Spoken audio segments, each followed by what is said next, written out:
Vous avez écouté tous les épisodes de ce podcast depuis 3 ans. Bonjour, c'est Bertrand, votre coach web. Bienvenue dans ce nouvel épisode du podcast, épisode 521. Aujourd'hui, nous sommes mardi. Bah oui, c'est pas un jour traditionnel pour diffuser le podcast. Mais aujourd'hui, nous sommes le mardi 16 juin. Et aujourd'hui, c'est un jour spécial dans l'histoire du podcast, de votre coach web, parce que c'est les 3 ans pile poil du lancement du podcast, les 3 ans pile poil du premier épisode du podcast. Et bah oui, parce qu'il y a 3 ans, je me lançais dans l'aventure du podcast, je me disais, bah tiens, je vais faire un podcast sur la création de contenu, sur le marketing, sur finalement ce qui fait mon métier depuis maintenant 20 ans, on va dire 20 ans, et ça fait 25 ans que je fais des sites internet environ, grosso modo, on compte plus maintenant à mon vieil âge. Et donc, je voulais fêter ça d'une manière un petit peu symbolique. Et cette manière symbolique aujourd'hui, c'est d'avoir un invité. Et cet invité s'appelle Corben. Alors forcément, Corben, vous le connaissez, on connaît tous Corben, parce qu'on est tous un jour tombés sur un de ses contenus. Alors ça peut être un de ses 14 000 articles, ça peut être un statut sur Facebook, ça peut être ce qu'il raconte maintenant sur TikTok, mais ça peut être sur Instagram, où il partage son potager, son café, comment il fait du pain.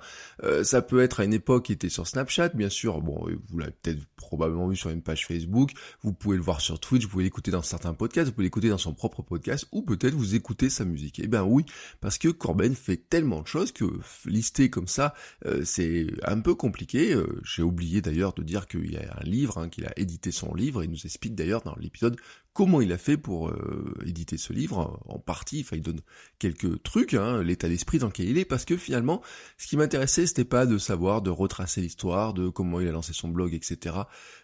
Ça m'intéressait pas, puisque de toute façon, c'est une histoire qui est, je pense, racontée de plein d'endroits et que vous retrouverez probablement très facilement. On pourrait raconter énormément d'anecdotes dessus, mais ce qui m'intéressait, c'était un petit peu son état d'esprit, de comment il travaillait, de comment il s'organisait aussi, parce qu'on a parlé de ça, mais on a même parlé d'alimentation, de jeûne intermittent, de comment il fait du sport, de comment finalement il met son cerveau sur certains sujets. On a parlé donc de son livre, on a parlé de TikTok, de comment il s'est mis à TikTok, de comment il monte ses vidéos, de comment il travaille, est-ce qu'il travaille seul, est-ce qu'il a du monde qui l'entoure, quel est un petit peu son quotidien, tout, vous voyez, tous ces aspects-là, on a parlé un petit peu de tout ça, mais je dois vous dire que je suis extrêmement fier d'avoir eu Corben pour cet épisode anniversaire, et puis pour moi, c'était un peu symbolique aussi, parce que c'est un modèle pour moi de constance, j'ai cherché le mot, mais constance et consistance aussi, mais vraiment constance dans la création de contenu autour de son blog, de tout ce qu'il met dans son blog, comment il l'expérimente, comment il teste, comment ensuite il repartage ça, comment ça lance des fois des discussions, alors des fois des discussions qui peuvent être animées, comment aussi maintenant il est rentré aussi dans une ère par moment qui est plus collaborative, c'est-à-dire il explique d'ailleurs comment il fait ça avec Twitch, comment il discute avec Twitch, comment il découvre des choses, comment il expérimente vraiment des choses, ce qui est vraiment très intéressant, parce que vous pouvez l'impression vous dire que au bout de 14, 15 ou 16 ans de création de blogging, etc., on pourrait avoir fait le tour de la question. Alors la tech, on fait jamais vraiment le tour de la question, les astuces techniques, etc., on fait jamais vraiment le tour de la question, mais en plus, ce qui est intéressant, c'est que au cours des années, comment il a évolué, comment il a changé, et comment il rentre tout dans une marque, une seule marque qui s'appelle Corben. C'est-à-dire que si vous le suivez sur Instagram, il vous parle de pain, alors que bien sûr son blog est plus tech. Vous pouvez l'entendre dans des contenus qui sont très différents, mais pourquoi il a tout rangé comme ça, tout rentré dans la marque Corben. Il explique pourquoi, vraiment pourquoi, et c'est aussi une question d'état d'esprit. Et ce qui est intéressant, c'est que le contenu qu'il fait, comment il partage, comment il est, etc., c'est vraiment lui, quoi. C'est vraiment lui. C'est-à-dire que, comme il dit, il y a des gens qui le suivent tous les jours, qui le connaissent bien, et qui le connaissent vraiment très bien, parce qu'il partage énormément de choses. Et je peux vous dire, si vous le croisez, vous verrez qu'il n'est pas différent de ce que vous voyez sur les réseaux, etc. Parce que vraiment, on peut pas être différent quand on partage comme ça son quotidien, quand on raconte ses expérimentations, quand on fait du contenu depuis son bureau, du Twitch, qu'on discute avec les gens. Il y a un moment donné, vraiment, si vous voulez jouer un rôle, ça ne marche pas. Et donc voilà, aujourd'hui, nous avons donc Corben tel qu'il est, tel qu'il réfléchit, tel qu'il pense, et vraiment, c'est un épisode qui vraiment, je pense, vous voyez, il y a l'état d'esprit, vous allez peut-être être surpris par certaines anecdotes, par certaines méthodes de travail, mais vous allez aussi voir comment, finalement, tout ça se consolide, c'est-à-dire comment créer du contenu sur un support, puis sur notre support, puis encore sur notre support, comment tout ça se consolide. Je vous donne un exemple et dont il parle, comment, par exemple, le fait de s'être mis à la musique, de créer de la musique, l'aide, par exemple, à améliorer la qualité de ses contenus pour faire de la vidéo, pour faire du podcast, par exemple, sur le traitement du son. Donc on a parlé de nombreux sujets comme ça, et c'est vraiment un épisode épisode qui est très très très très très riche en informations. Bon, avant de vous laisser maintenant avec cette discussion avec Corben, je vous rappelle que vous pouvez mettre une note sur Apple Podcast, que vous pouvez mettre un commentaire 5 étoiles, patati patata. Ça, bien sûr, vous le savez. Mais vous savez, ce qui aiderait aussi beaucoup le podcast, c'est que vous partagiez autour de vous. Alors, vous pouvez le partager à un ami, en le faisant connaître, mais vous pouvez faire aussi une sorte de petite dédicace, vous voyez, par exemple, vous pouvez aller sur Twitter, repartager le lien vers les notes de l'épisode, vous faites votre coachweb.com/521 pour tomber sur l'épisode pile poil. Vous pouvez partager ça aussi en story, par exemple sur Instagram, partager le lien vers Spotify, partager le lien vers le podcast, etc. Mettre un petit message, me dire par exemple où vous écoutez le podcast, qu'est-ce que vous avez appris du podcast, une anecdote, etc. Voilà, vous voyez des petits trucs comme ça qui font sortir le podcast de la sphère podcastique, j'ai envie de dire, et qui permettent à plein d'autres gens de découvrir la richesse du podcast. Ça aidera moi le podcast à se faire connaître, à continuer à se faire connaître, et ça aidera, je pense, des gens aussi à découvrir la richesse du podcast, parce que c'est vraiment une richesse, et c'est ce que j'ai découvert en 3 ans en faisant du podcast en quotidien, c'est la richesse du podcast, c'est tout ce qu'on est capable de faire en podcast, tout ce qu'on est capable de partager, tout ce qu'on est capable d'apprendre, et tout ce qu'on est capable de repartager. Et vraiment, voilà, c'était aussi le sens de cet épisode-là, parce que Corben fait partie de ces modèles de gens qui apprennent, qui testent, qui expérimentent, qui repartagent, et c'est une boucle comme ça avec des gens qui peuvent lui dire merci d'avoir partagé des astuces, des fois qui vont lui dire qu'ils sont pas d'accord, mais en tout cas, lui, derrière, il a construit tout son univers autour de ce partage, de cette expérimentation, et il nous raconte comment. Donc je vous laisse maintenant écouter cette discussion avec Corben, et on se retrouve très bientôt pour un nouvel épisode. Bonjour Manu. Bonjour Bertrand. Comment vas-tu ? Bah écoute, ça va, ça roule, pas beaucoup dormi cette nuit, mais en pleine forme quand même pour ton podcast, donc ça va. Alors merci beaucoup d'avoir accepté l'invitation. En plus aujourd'hui nous sommes dans un jour vraiment très spécial pour moi. Alors même si on enregistre le lundi, cet épisode sera diffusé le 16 juin, et le 16 juin c'est les 3 ans pile poil, mais vraiment pile poil, de votre coach web. Il y a 3 ans exactement, je sortais l'épisode 0, qui était le tout premier épisode, et ce jour-là j'ai dit j'ai envie de faire un podcast pour voir ce que je vais faire comme podcast, etc. Et ce jour-là, et depuis j'ai fait 521 épisodes, puisque aujourd'hui nous sommes le 521e épisode. Alors c'est vraiment un grand merci d'avoir accepté d'être là parmi nous pour fêter ce 521e épisode, et surtout ces 3 ans. Et je vais pas te demander de te présenter parce que tout le monde te connaît. Enfin, en fait, je sais pas si quelqu'un ne te connaît pas, parce que t'es un peu c'est toi qui as inventé Internet et tout, donc tout le monde te connaît. Bon, on parle un peu, on déconne comme ça, mais il y a un truc, tu vois, une question pour commencer. Je me suis dit, est-ce que t'as déjà imaginé ta vie si tu n'avais pas fait un blog un jour ? Ouais, parce que j'ai une vie avant le site aussi, donc oui, enfin ma vie, ça aurait été, je pense, technicien réseau ou technicien informatique, on va dire, ce genre de truc, quoi. Mais une vie, j'en sais rien en fait, c'est compliqué, mais non, c'est difficile à imaginer. Mais c'est plutôt quelle aurait été ma vie si j'avais pas eu Internet. C'est peut-être plutôt ça la vraie question. Parce qu'en fait, même s'il n'y avait pas le blog, j'aurais quand même fait des trucs sur Internet, tu vois. Oui, alors quelle aurait été ta vie sans Internet ? Ça, je sais pas si t'es capable de répondre à la question, même si t'imagines une journée sans Internet. Même si, alors, en plus, parce qu'on va le dire, c'est que moi j'ai l'impression que t'es connecté tout le temps, puis un jour tu nous fais la surprise de nous sortir un bouquin sur la déconnexion. On se dit, mais qu'est-ce qui lui passe par la tête ? Une vie sans Internet, c'est inimaginable. C'est compliqué, ouais. C'est compliqué, mais il y a des moments où on peut être sans Internet, et je le fais régulièrement. Il y a là, depuis 3 ou 4 ans, tout le mois d'août, quand je pars en vacances, je me coupe complètement d'Internet. Donc ça demande un peu d'organisation et un peu de volonté aussi, parce que quand on est accro, c'est pas évident. Mais globalement, ça reste quand même des mois, le mois d'août ou même la période de Noël, ça reste quand même des périodes où il n'y a pas grand monde sur Internet. Tout le monde est un peu en vacances, il se passe pas grand-chose, on rate pas grand-chose, quoi. Ouais.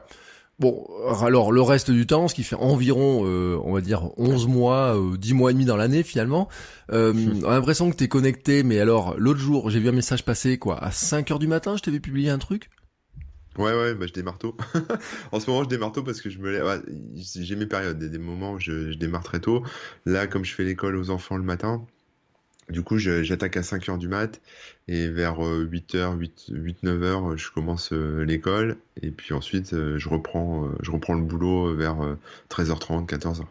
Ouais, donc tu fais partie du club des 5, hein, le club des 5 heures, dont Ouais. je fais partie aussi, parce que si je t'ai vu un jour publier un matin à 5 heures, c'est que moi-même je publie à 5 heures, avec, bon, les gens le voient pas tout à fait, parce que j'allume pas mon téléphone avant 6 heures environ, tu vois, dans ces zones-là, juste un peu pour, j'évite, tu vois, de le prendre C'est bien. dans les mains, tu vois, parce que j'ai lu ton livre quand même, j'ai lu le livre sur la déconnexion et tout, et j'ai vu tes astuces, et je me suis dit quand même que si t'avais écrit un tel livre, c'est que t'en as ressenti quand même un sacré besoin.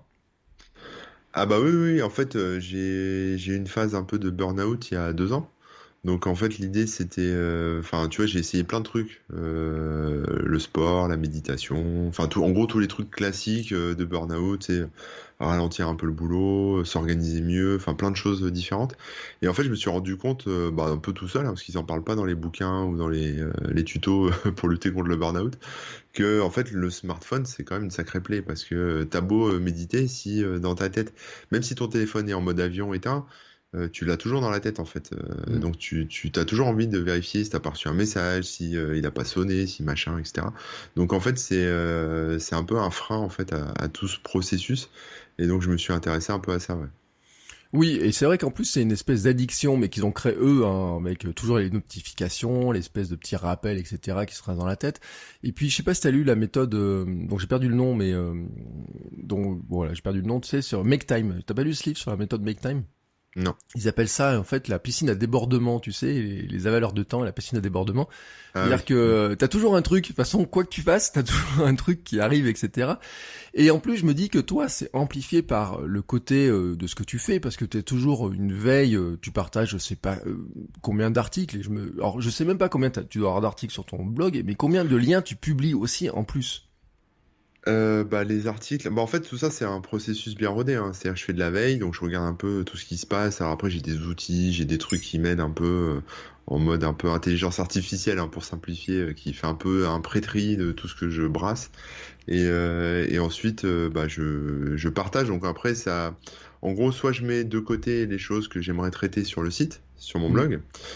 Donc voilà, ça se passe comme ça. Soit bah, je le partage directement parce que je me dis là c'est plus de l'actu, ça va pas trop coller avec le blog, ou alors j'ai la flemme, hein.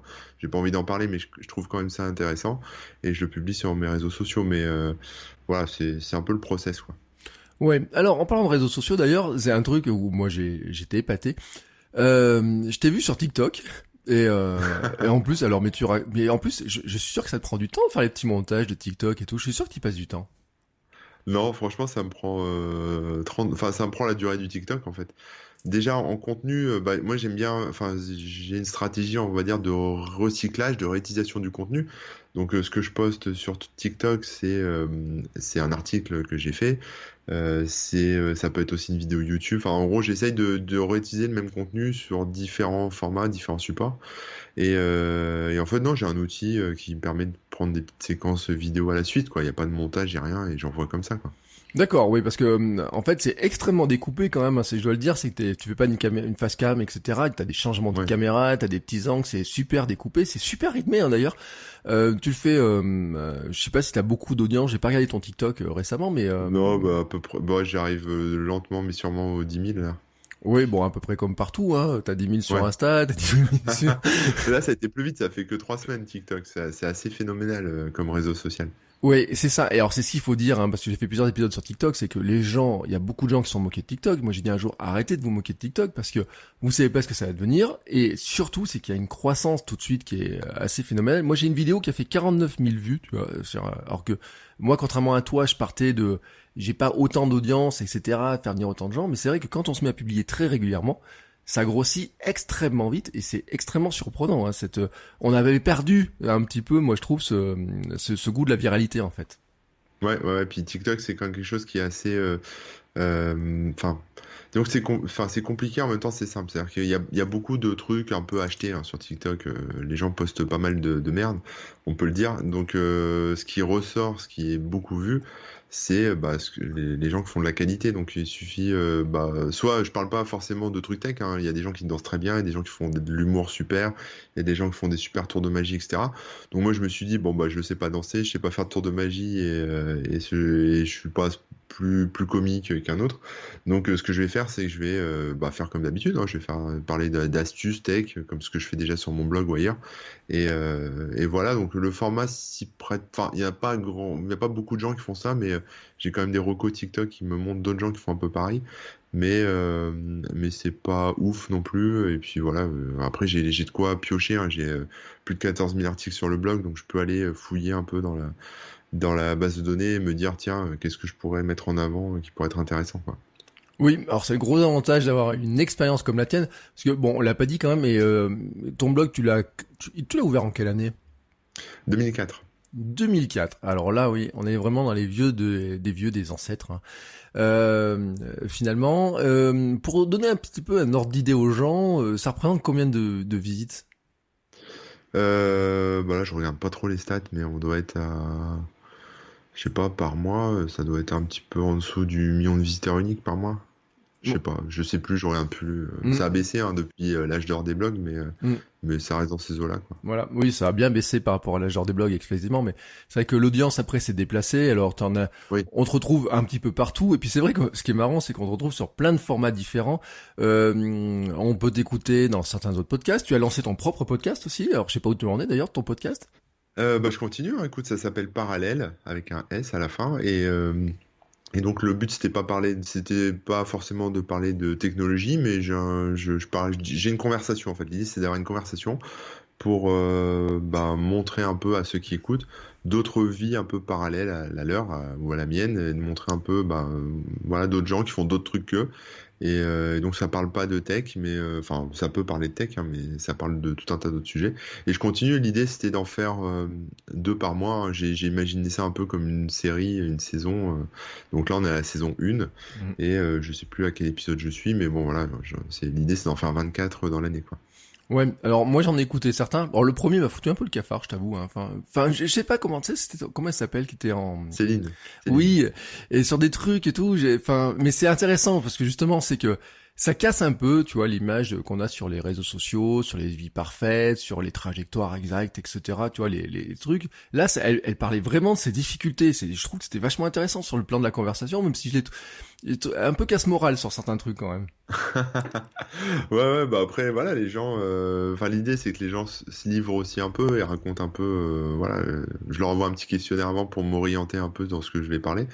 Et voilà, enfin, après, il y a pas vraiment de cadre, en fait. Je lance la conversation et puis après, on voit où ça nous mène, quoi. Il y a pas de. Voilà, c'est pas une interview, je pose des questions, ils répondent et voilà. Ouais. Donc je parle aussi de moi en fait dans le podcast. C'est ça qui est marrant, c'est que eux me posent aussi des questions. Donc du coup, il y a des podcasts où, enfin, j'exagère un peu, mais limite, je parle le même temps, je parlais de moi en même temps que l'invité, quoi. mm. C'est pas le but, mais ça arrive. Oui, ça arrive, mais c'est ça qui est sympa, c'est qu'en fait c'est finalement on prend un café, enfin ouais, C'est ça, on est ouais. au café là tranquillement. Alors moi je bois pas de café, je bois du faux café, je dis.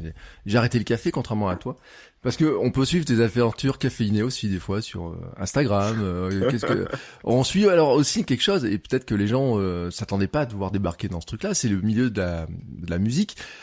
Tu composes, tu diffuses sur SoundCloud. Hein, t'en Ouais, as ouais. fait un paquet là aussi des trucs. Bah ouais, j'essaye.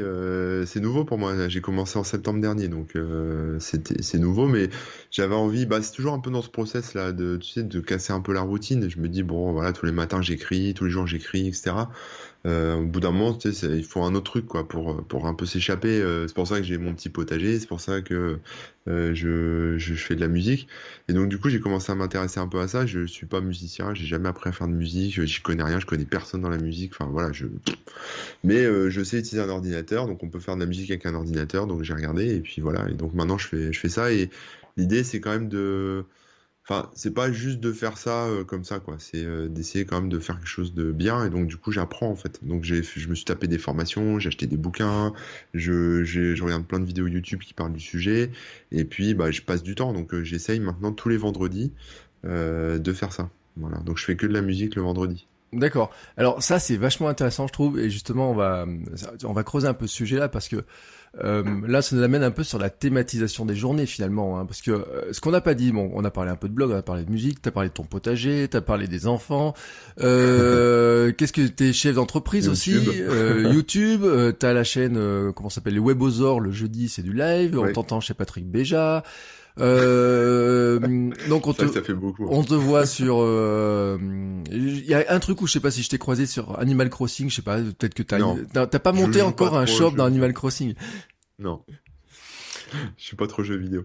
Ouais, qu'est-ce qui reste d'autre? Où est-ce que j'aurais pu te croiser que je me dis mais j'ai oublié un truc. Et je suis sûr que j'ai oublié quelque chose. Twitter, bon, t'es là en Les confs, permanence.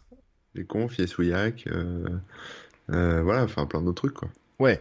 Et donc, comment tu arrives à organiser, à passer ça? Parce que, bien sûr, on a tous le même temps, donc toi, tu n'as pas plus de temps que nous. J'ai envie de même peut-être te dire que tu en as peut-être moins que beaucoup d'entre ceux qui écoutent, parce que tu as des enfants, parce que tu as plein d'activités, donc il faut arriver à rentrer tout ça dans une journée. Donc, comment t'organises? Bah, on va dire, par exemple, une semaine. Donc, tu as parlé que le vendredi, tu fais de la musique, et d'autres jours, tu thématises, il y a des jours, tu dis, je fais que du blog, il y a des jours, je fais telle entreprise, etc.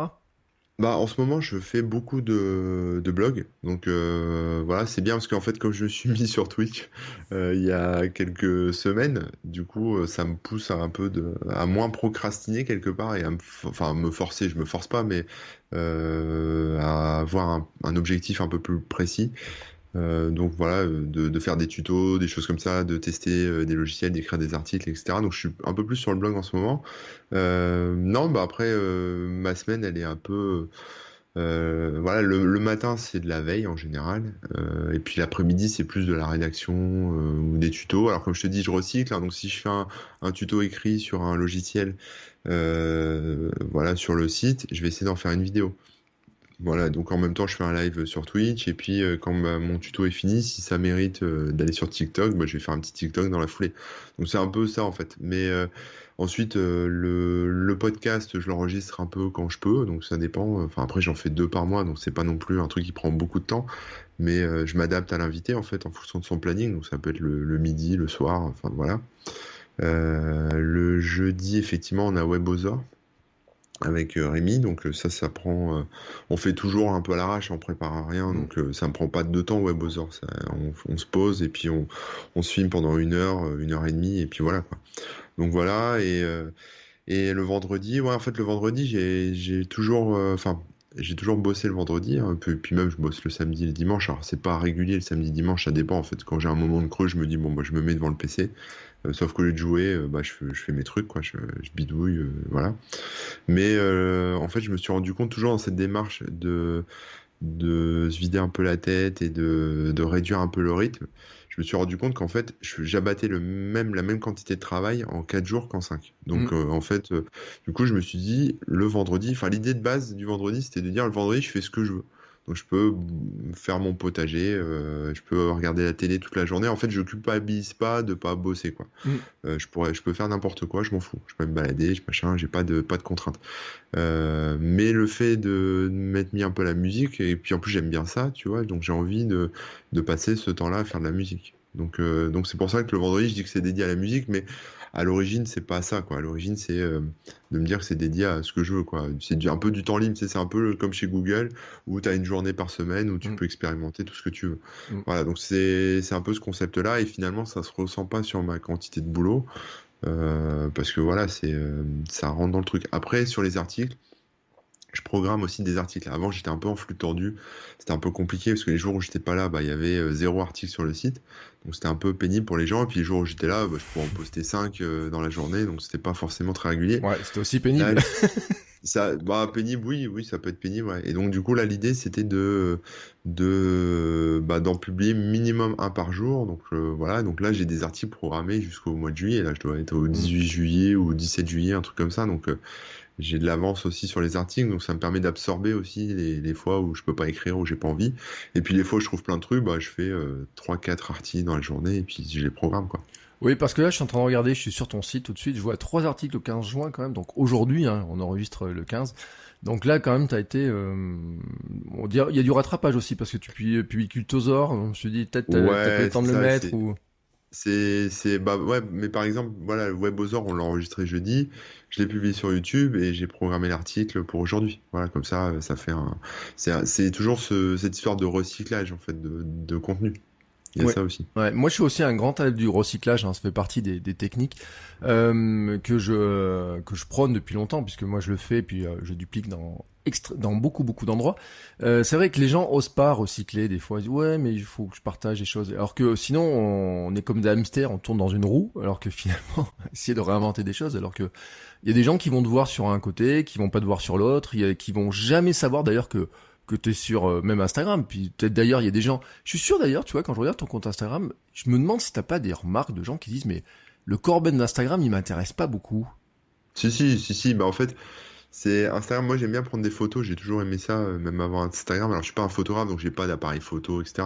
Voilà, mais j'aime bien prendre des photos et surtout les partager. Donc voilà, donc les paysages, les photos de bouffe, les photos de mon potager, ce genre de trucs conneries. Mais c'est vrai que je poste, c'est pas un compte Instagram dédié à la tech. C'est pas le Hmm. but, quoi. Ça m'intéresse pas.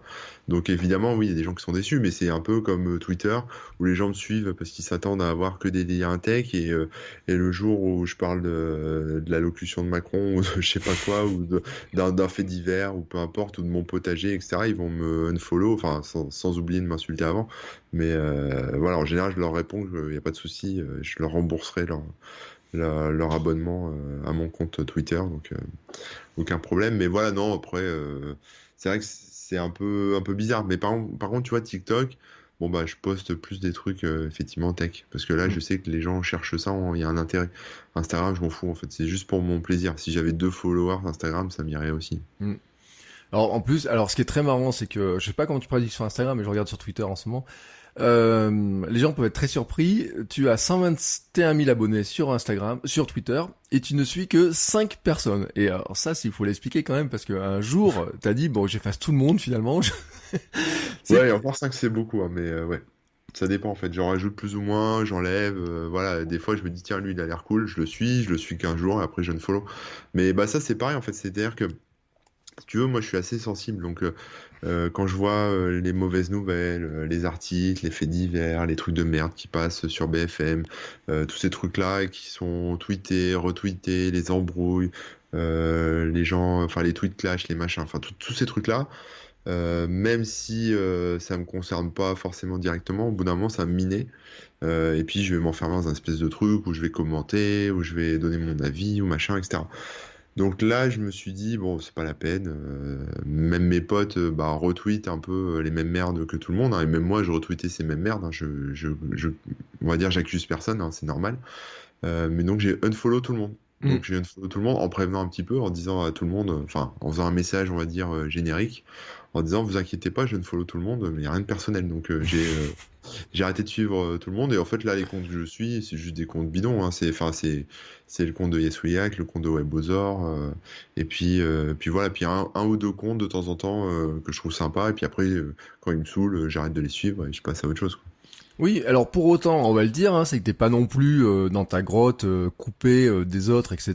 Parce que ne serait-ce que par rapport à Corben, tu fais partie de ceux qui ont un forum. Alors je sais pas si ça te prend beaucoup de temps ou quoi que ce soit, mais si on va sur ton onglet communauté, on se rend compte bon que t'as un forum qui est, ça fait un bout de temps en plus hein, que tu l'as cet espace-là, sur lequel il y a de l'activité. Je veux dire que c'est pas un résidu d'un ancien temps où les forums étaient à la mode. Ouais, non, mais en fait, ce forum, c'est aussi l'espace de commentaires, si tu veux. Donc, voilà, les gens veulent commenter un article, donc pour le faire, ils doivent aller sur le forum. C'est un peu l'idée. Donc voilà. Après, j'y vais pas tous les jours sur le forum. Souvent, c'est pas très intéressant les réactions enfin, sur les articles parce que voilà, les gens donnent leur avis, mais quelque part enrichissent pas le contenu, donc vont pas forcément partager une nouvelle technique, un nouveau lien, etc. Donc ça m'intéresse un peu moins, hein. Désolé pour ceux qui commentent, mais si ça tenait qu'à moi, il y aurait pas de forum du tout. Parce que pour moi, ça sert à rien. Enfin, le système de commentaires, ça sert à rien. Je préfère que ça passe par Twitter ou ce genre de choses. Mais après, on me l'a réclamé, on me l'a demandé, les gens ont besoin de ça, donc voilà, ils ont un forum, ils sont contents, ils discutent entre eux. Moi, je me balade de temps en temps dessus, mais ça reste assez rare, quoi.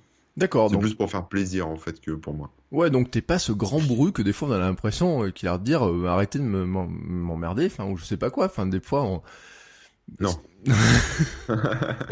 Non, non, non, non, non, bah après, c'est tout, hein. Des fois, je suis de mauvais poil, des fois, je suis de bonne humeur, c'est comme tout le monde. Oui, c'est comme tout le monde. De toute façon, chacun a sa tartine de merde. Moi, c'est mon dicton. Donc, on a tous nos bons jours, tous nos bonnes, nos mauvaises journées, nos choses comme ça. Il y a des jours, bah, faut. Puis alors, bon, alors l'avantage, c'est que là, il te voit, toi, à distance. Il te voit pas physiquement, parce que je pense qu'il y en a, ils te chercheraient moins de noise, s'ils te voyaient physiquement, parce que t'es quand même impressionnant, etc.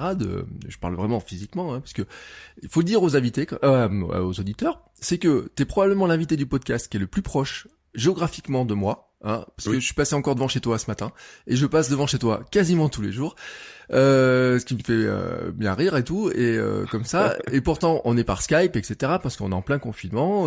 Toi t'es en confinement, nous on est en confinement, même si Macron a annoncé qu'on était plus confinés. Je sais même pas, j'ai même pas regardé l'allocution officiellement.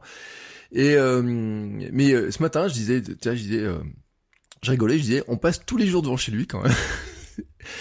Et qu'est-ce que je voulais dire et en fait ce que je voulais dire par là c'est que on imagine, tu vois, les gens ils s'imaginent une vie, tu vois, c'est pour ça que je te posais la question de comment tu t'organises, etc. parce que je pense qu'il y a plein de gens, tu vois, je sais pas, ils doivent imaginer aussi que chez toi c'est plein d'écrans, que ça clignote dans tous les sens ou que j'en sais rien, tu vois, et t'as pas des les gens ils te disent comment ils imaginent que tu vis en fait. Je sais pas. Après, il y a des gens qui me connaissent bien, ça peut être un peu flippant. C'est-à-dire qu'il y a des gens qui me lisent depuis des années, qui me suivent sur Twitter, qui ont déjà discuté un peu avec moi. Et en fait, comme je partage beaucoup de trucs, que ça soit sur Instagram, en gros, si tu me suis un peu sur tous les réseaux sociaux, que ça soit YouTube, Instagram, le blog, maintenant Twitch et surtout Twitch, hein, les gens ont une bonne construction mentale de qui je suis. Et ça peut être flippant parce qu'il y a des gens, des fois, que je rencontre dans des conférences, qui me posent des questions. Et je me dis, mais comment tu sais ça en fait? Mais en fait, ils le savent parce que je le partage, hein. Il n'y a pas de. Voilà, donc c'est quelque part, c'est de ma faute. Mais voilà, mis bout à bout, toutes ces choses-là, ils arrivent à avoir un portrait assez fidèle de moi.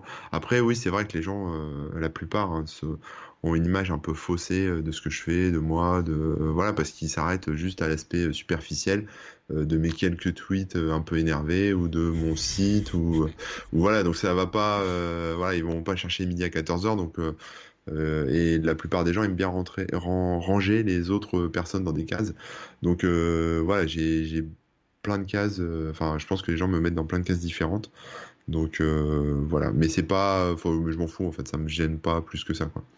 Oui, Voilà. et puis toi, t'as toujours fait le choix finalement de tout ranger dans la même case en fait. C'est ça qui est.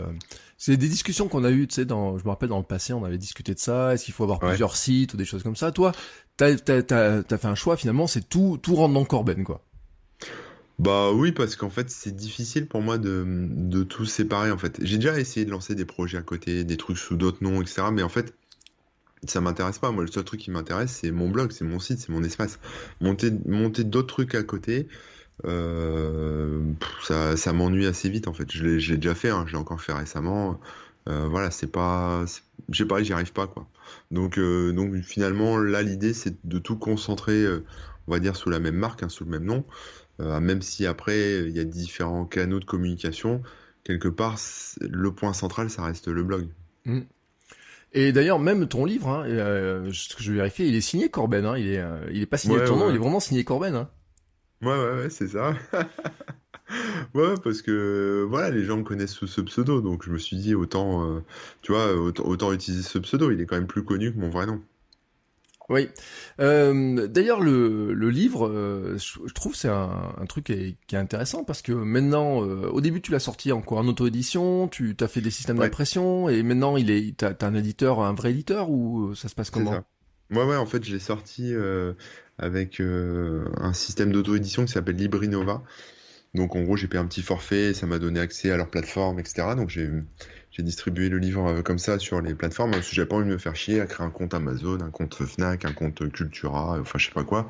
Donc du coup, je suis passé par eux et bon, ils ont tout géré. Donc voilà. Et ensuite, après, un des avantages de passer par ces plateformes, c'est qu'en fait, il y a une espèce de plateforme d'éditeurs derrière. Mm. Donc les éditeurs un peu regardent un peu ce qui sort en auto-édition et bah, si ça les intéresse, contactent l'auteur au travers de Librinova. Et donc voilà, donc après, ils m'ont trouvé un éditeur, en fait.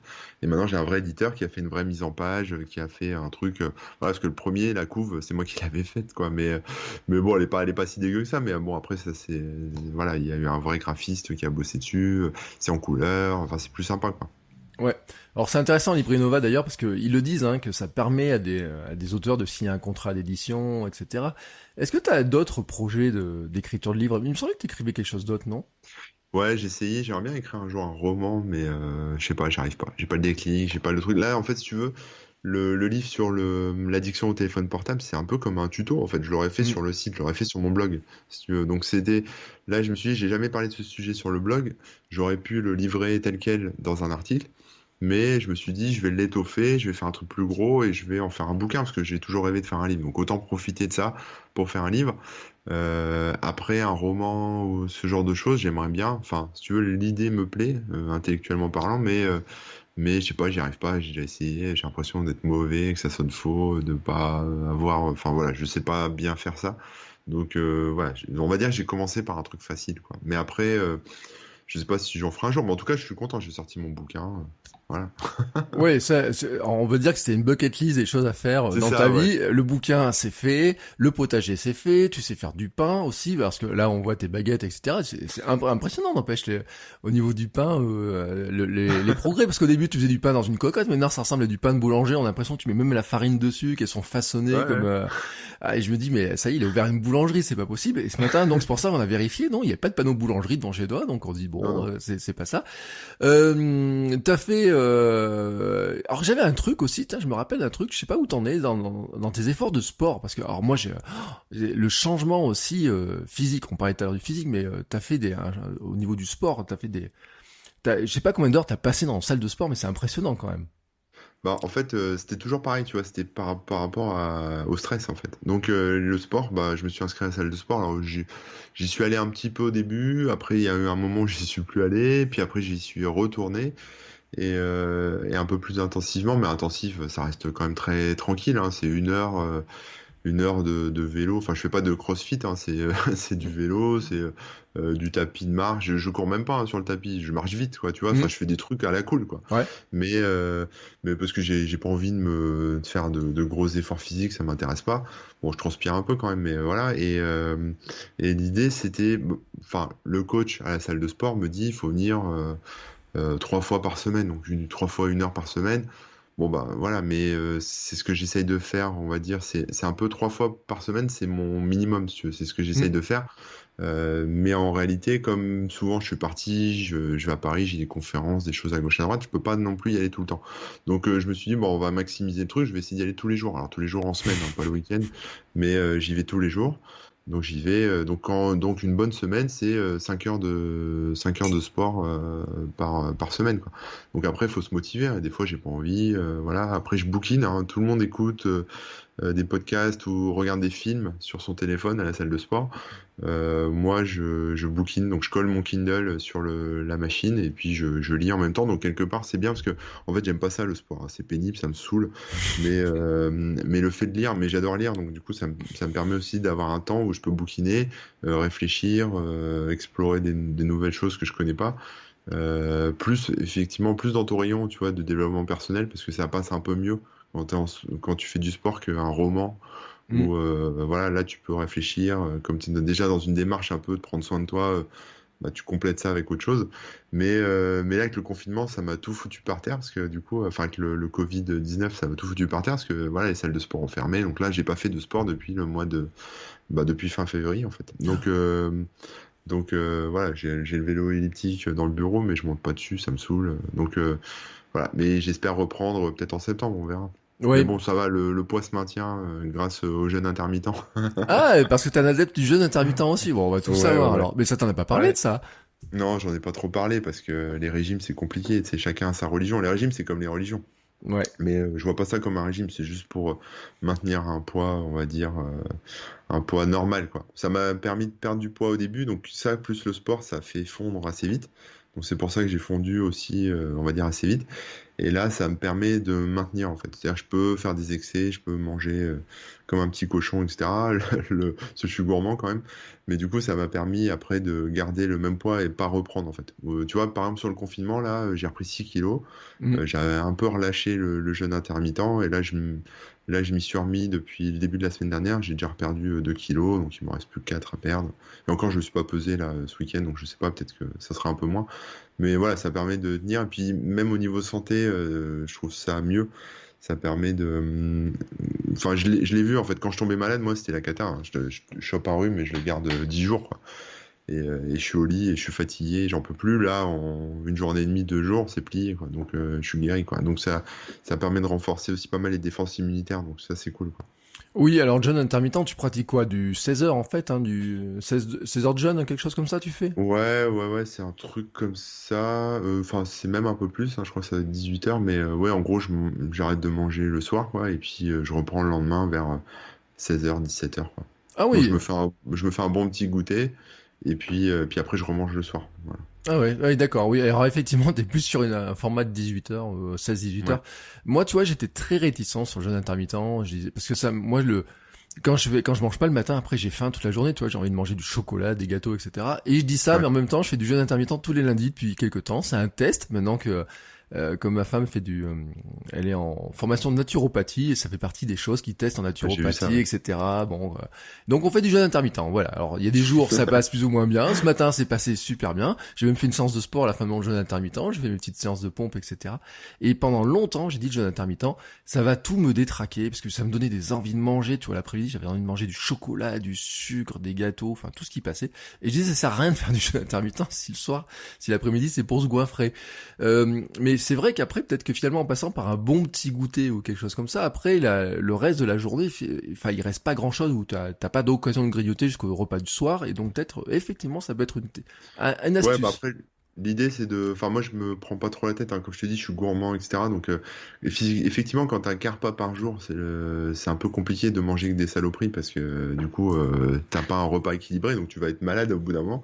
Moi, l'idée c'était vraiment donc de manger équilibré, mais aussi, pourquoi pas, enfin, tu vois, justement de manger des chips ou des saloperies l'après-midi, mais du coup, ça te déculpabilise, quoi. Hmm. Donc ça va peut-être te ralentir un peu ta perte de poids, hein. Ça va te freiner un petit peu, mais ça va pas te faire regrossir. Donc j'ai aucun scrupule, là, tu vois, à 16h30, de me faire une bonne plâtrée de pâtes avec une blinde de gruyère râpée dessus, et voilà, et après de remanger un truc un peu plus équilibré le soir avec de la salade, ce genre de truc.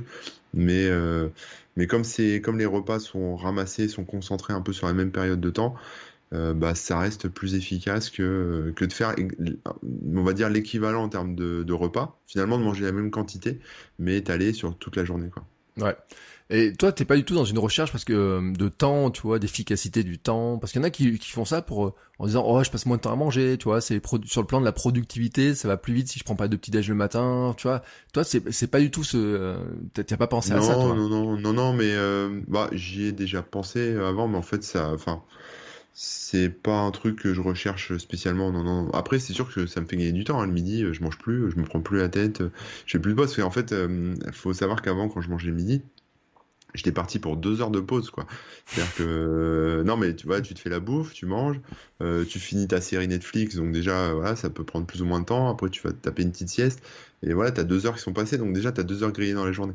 Alors que si tu taffes non-stop jusqu'à 16 heures, 17 heures, bon, bah voilà, t'as quand même maximisé un peu plus ta journée. Mais finalement, c'est pas plus mal, parce qu'en fait, ce temps que je perdais le midi, et où je jouais un peu les prolongations le soir, pour un peu le rattraper, Mm. c'était pas très efficace parce que le soir, déjà après le repas, t'as le coup de barre, t'es fatigué. En fin de journée, t'es fatigué aussi parce que bah, tu prolonges un peu la journée, voilà. Là, j'arrête mes journées plus tôt, j'ai pas le coup de barre du midi, donc quelque part, je me sens mieux et je peux enchaîner plus, quoi. Donc c'est plus efficace. Si tu veux, c'est le même temps, mais j'ai plus d'énergie, quoi. Ouais. Et c'est exactement ce que je recherche, hein, moi aussi, l'énergie. Alors après, bon, sur les tactiques de midi, on pourrait rentrer, mais là après, on va rentrer, tu vois, on va changer de podcast, on va se retrouver dans mon podcast de sport et tout, et les gens vont se perdre et tout. Alors, on va arrêter à ça parce qu'après, je vais te dire, il va falloir aller marcher plus souvent, etc. Est-ce que tu as constaté quand même, tu vois, que ce jeûne intermittent, ce sport, ce rythme, ça te donnait plus d'idées, tu vois, pour créer, pour écrire, plus de facilité, toi, t'es plus clair dans ta tête quand t'as besoin d'exprimer quelque chose est-ce que t'as remarqué ces choses-là? Ouais, j'ai remarqué ces choses-là, ouais. Ouais, ouais, bah, notamment, c'est vrai que le sport, enfin, voilà, aller à la salle de sport, être sur le vélo, lire un bouquin en même temps, bah, ça te permet de cogiter, quoi. Donc, du coup, comme t'es plus dans le rush, en fait, t'es plus dans l'action, à faire des choses, à bosser, à répondre à des coups de fil, à répondre à des mails, t'es plus dans l'action, là, une espèce on va dire, de no man's land. Enfin, tu vois, voilà, t'es entre toi et ton bouquin, t'as rien d'autre à faire que pédaler sur ton vélo et lire ton livre. Bah, des fois, le bouquin, je le lis pas trop, en fait, mais je laisse mon esprit vagabonder, ça me donne des idées, je pense à des trucs, et ouais, j'ai plus de temps pour réfléchir, parce que c'est vrai qu'à la maison, entre le boulot, les gosses, etc., t'as pas le temps de te poser, de cogiter. Voilà, si en plus t'as envie de te reposer, t'as plus de cerveau, tu te mets une série Netflix, c'est pas pour réfléchir encore derrière. Donc c'est bien effectivement de prendre ce temps de sport et ouais, plus d'énergie, quoi, plus d'idées. Des fois, il y a des idées qui me pètent dans le cerveau au sport et limite j'écourte un peu la séance pour vite rentrer et faire ce qui m'est arrivé dans la tête à la salle, quoi. Oui, c'est ce que j'allais te dire, parce que alors moi, il m'arrive des trucs quand je vais courir. Il y a des fois, tu vois, j'écoute des podcasts ou même des fois, je mets rien, tu vois, et puis d'un coup, je m'arrête. Mais vraiment, et je le dis vraiment parce que les gens vont me prendre pour des fous. Je m'arrête et je dis, oh, ouais, cette idée, il faut que je la note. Tu vois, mais toi, sur ton vélo, t'as un Kindle, toi. Ouais. T'as pas de fonction blog-notes ou je sais pas comment ça marche. Dedans, tu pourrais pas noter dedans.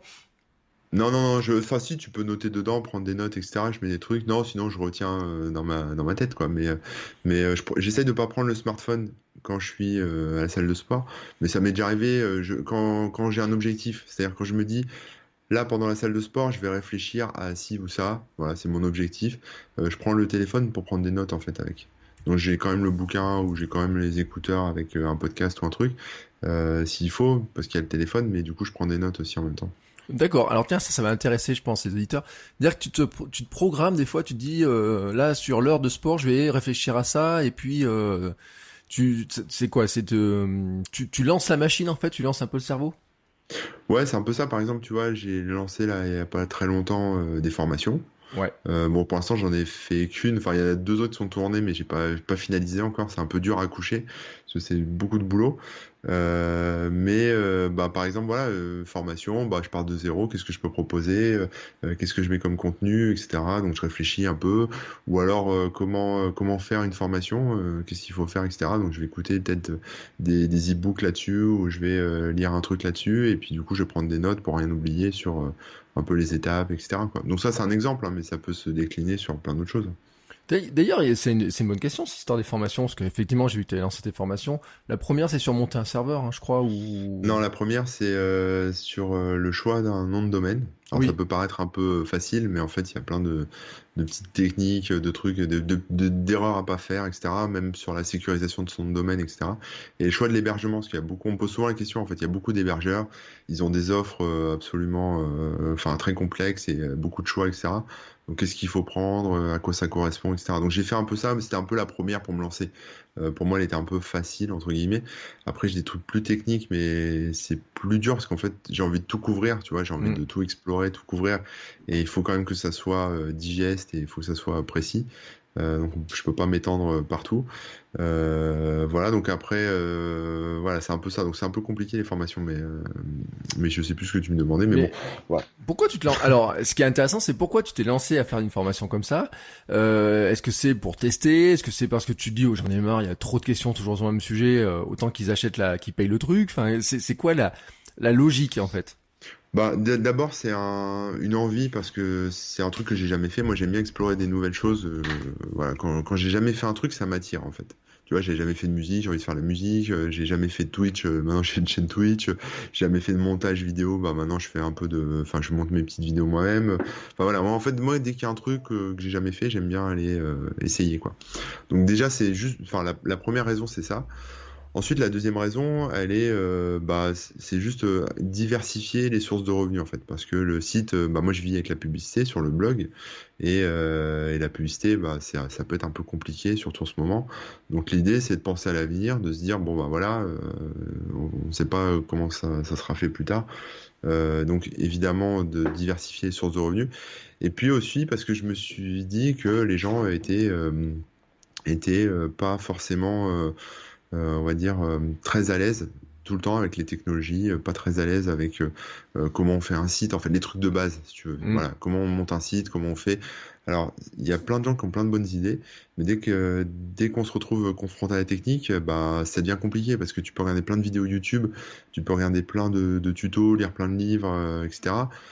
T'auras pas tout de bout en bout. L'idée, c'était de proposer un truc qui un peu te prenne de zéro, en fait, et t'accompagne jusqu'à ce que tu aies ton site. Et en fait, quelque part, pas que tu sois comme moi, mais que tu aies un peu les mêmes. Enfin, que tu puisses avoir ton espace sur Internet, créer tes choses sur Internet et être un peu indépendant, voilà, avoir ton. Voilà, et pas forcément dépendre des plateformes, de Facebook, de tout ce genre de choses où c'est facile aussi de faire sa page, mais quelque part, tu es quand même dépendant, t'es pas indépendant. Donc, tu es dépendant à la politique, on va dire, la politique de contenu de Facebook. Et voilà, si tu publies un truc qui leur plaît pas, ils peuvent te censurer, tu peux perdre ta page, tu vois, ce genre de problématique, quoi. Donc, l'idée, c'était de redonner un peu Internet, enfin, de prendre ça sous l'angle de Internet, c'est un truc qui appartient à tout le monde a le droit d'être sur Internet, tout le monde peut créer des choses sur Internet, tout le monde a des compétences, a des connaissances, voilà, qu'il peut partager et même gagner de l'argent avec, mais les gens sont freinés par le côté un peu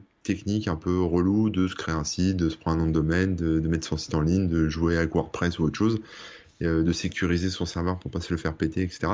Et donc je trouvais ça intéressant de prendre cette problématique de A à Z pour expliquer tout ça aux gens, quoi. Oui, et puis Voilà, alors, mais c'est un projet en cours, c'est pas ouais, fini encore. et puis c'est nécessaire en fait parce que moi je fais beaucoup de cours, enfin je faisais jusqu'à maintenant beaucoup de cours à la fac et je me suis rendu compte à quel point les jeunes, ce qu'on appelle les digital natives là, et j'ai préparé un post LinkedIn, je l'ai pas posté parce que je sais qu'il va y avoir plein de commentaires, tu vois. Les commentaires derrière, je me suis dit, ça va démarrer, tu vois, on parlait ces trous, les réseaux sociaux, ça crée un espace-temps, en fait. C'est-à-dire que tu mets un truc, et puis d'un coup, il y a plein de réponses, t'attends les réponses, tu veux répondre aux messages, etc. Enfin, bref. Et donc, j'ai dit, je posterai un autre jour. Et je dis toujours, les digital natives n'existent pas. Très clairement, on dit que c'est des digital natives, mais ça n'existe pas. Parce qu'en fait, ils sont comme les autres, ils sont nés sans ordinateur et il faut leur apprendre ce que c'est qu'un ordinateur, comment marchent les trucs, etc. Et j'ai des étudiants qui ont 20 ans, tu vois, et ben je me suis rendu compte, ils savent pas acheter un nom de domaine. Ils n'ont même aucune idée de savoir comment tu achètes un nom de domaine. Alors que ça nous paraît un truc qui semble tellement évident, tu vois, parce que Internet, ça existe depuis 40 ans. Enfin, les noms de domaine, je sais pas en quelle année les premiers noms de domaine ont été là, mais c'est répandu depuis tellement longtemps qu'on a l'impression que tout le monde sait acheter un nom de domaine, que c'est facile d'aller chez OVH ou je sais pas qui. Et donc finalement, c'est vrai que tu réponds par là à des problèmes. Il y a des gens pour qui c'est effectivement très compliqué cette histoire-là. Bah oui, c'est un truc. En fait, les digital natives, alors je sais pas si ça existe pas, mais nous, on s'est un peu. Enfin, toi, je sais pas, mais en tout cas, moi, quand j'ai eu Internet entre les mains, je me suis un peu débrouillé, quoi. Tu vois, j'ai fait un peu. Voilà, et à l'époque, il y avait pas Facebook, il y avait pas Google, il y avait pas tous ces trucs-là. Donc en fait, si tu voulais avoir ton site, il fallait que tu te débrouilles, quoi. Donc on s'est débrouillé. Maintenant, tu veux faire un site, bah tu fais pas de site, tu fais une page Facebook, donc tu prends pas la tête et t'as quand même ton espace d'expression en ligne, voilà. Mais ça soulève après plein d'autres problèmes. Donc voilà, donc les gens, on va dire maintenant les digital natives, comme tu n'aimes pas les appeler, ont plein d'outils, on va dire faciles à utiliser, mais ils savent pas vraiment faire les choses, on va dire par eux-mêmes, quoi, et avoir leur espace, on va dire au sens, enfin sans reposer sur un tiers, quoi, sans reposer sur une boîte tierce. Voilà, Oui. c'est un peu le problème. Alors moi, c'est une anecdote que je raconte. Hein, mon premier site internet tenait sur une disquette. Il n'a jamais été mis en ligne. C'était le site de l'IUT. Le responsable informatique nous avait dit non mais ça c'est trop dangereux, on peut pas le mettre sur les serveurs de l'IUT, de l'université, etc. Donc bon, tu vois, c'était le 95, 96 dans ces années-là. Donc effectivement, on n'avait pas assez Facebook, Twitter. On codait le HTML sur le bloc-notes, hein, et on faisait des gifs animés sur GIF Animator, truc par étape, etc. Tu vois, enfin, on passait des journées, des heures pour arriver à créer une liste à puces, pour arriver à mettre la structure, pour faire des trucs qui sont maintenant en quelques lignes. Et c'est vrai que on voit ces outils-là. C'est vrai que c'est devenu tellement simple de publier sur du contenu sur Internet, mais sur des plateformes, que on se dit mais pourquoi tout le monde le fait pas? Et d'ailleurs, ça reste, tu vois, pour moi un grand mystère. Alors je sais pas, peut-être toi t'as une théorie, mais pourquoi, tu vois, on reste toujours sur cette notion, tu sais, on dit toujours qu'il y a que 1%, entre 1 et 10% des gens qui publient vraiment du contenu. Pourquoi, malgré tous les outils qu'on a, on a autant de gens qui finalement restent extrêmement passifs, tu vois, par rapport à tout ça? Bah, je pense pour plein de raisons, hein. D'abord, la question de temps. Tout le monde n'a pas le temps de faire ça. Faut quand même, c'est un peu du luxe, hein, de se poser devant l'ordi et de se dire, tiens, je vais partager des trucs, etc. Après, il y a aussi bah, l'envie, tout simplement. Il y a des gens qui aiment partager et d'autres, voilà, et ça les intéresse pas. Donc, il y a des gens qui, voilà, qui aiment. C'est même pas des questions de gagner sa vie ou quoi que ce soit, hein. C'est vraiment, il y en a qui ont le virus du partage, d'expliquer, de vulgariser, de montrer même ce qu'ils savent faire, hein. Alors ça peut être pour récolter des likes, comme ça peut être pour essayer, je sais pas, de changer le monde ou tu vois, ou de faire découvrir une passion à d'autres gens. Enfin, peu importe le domaine, quoi.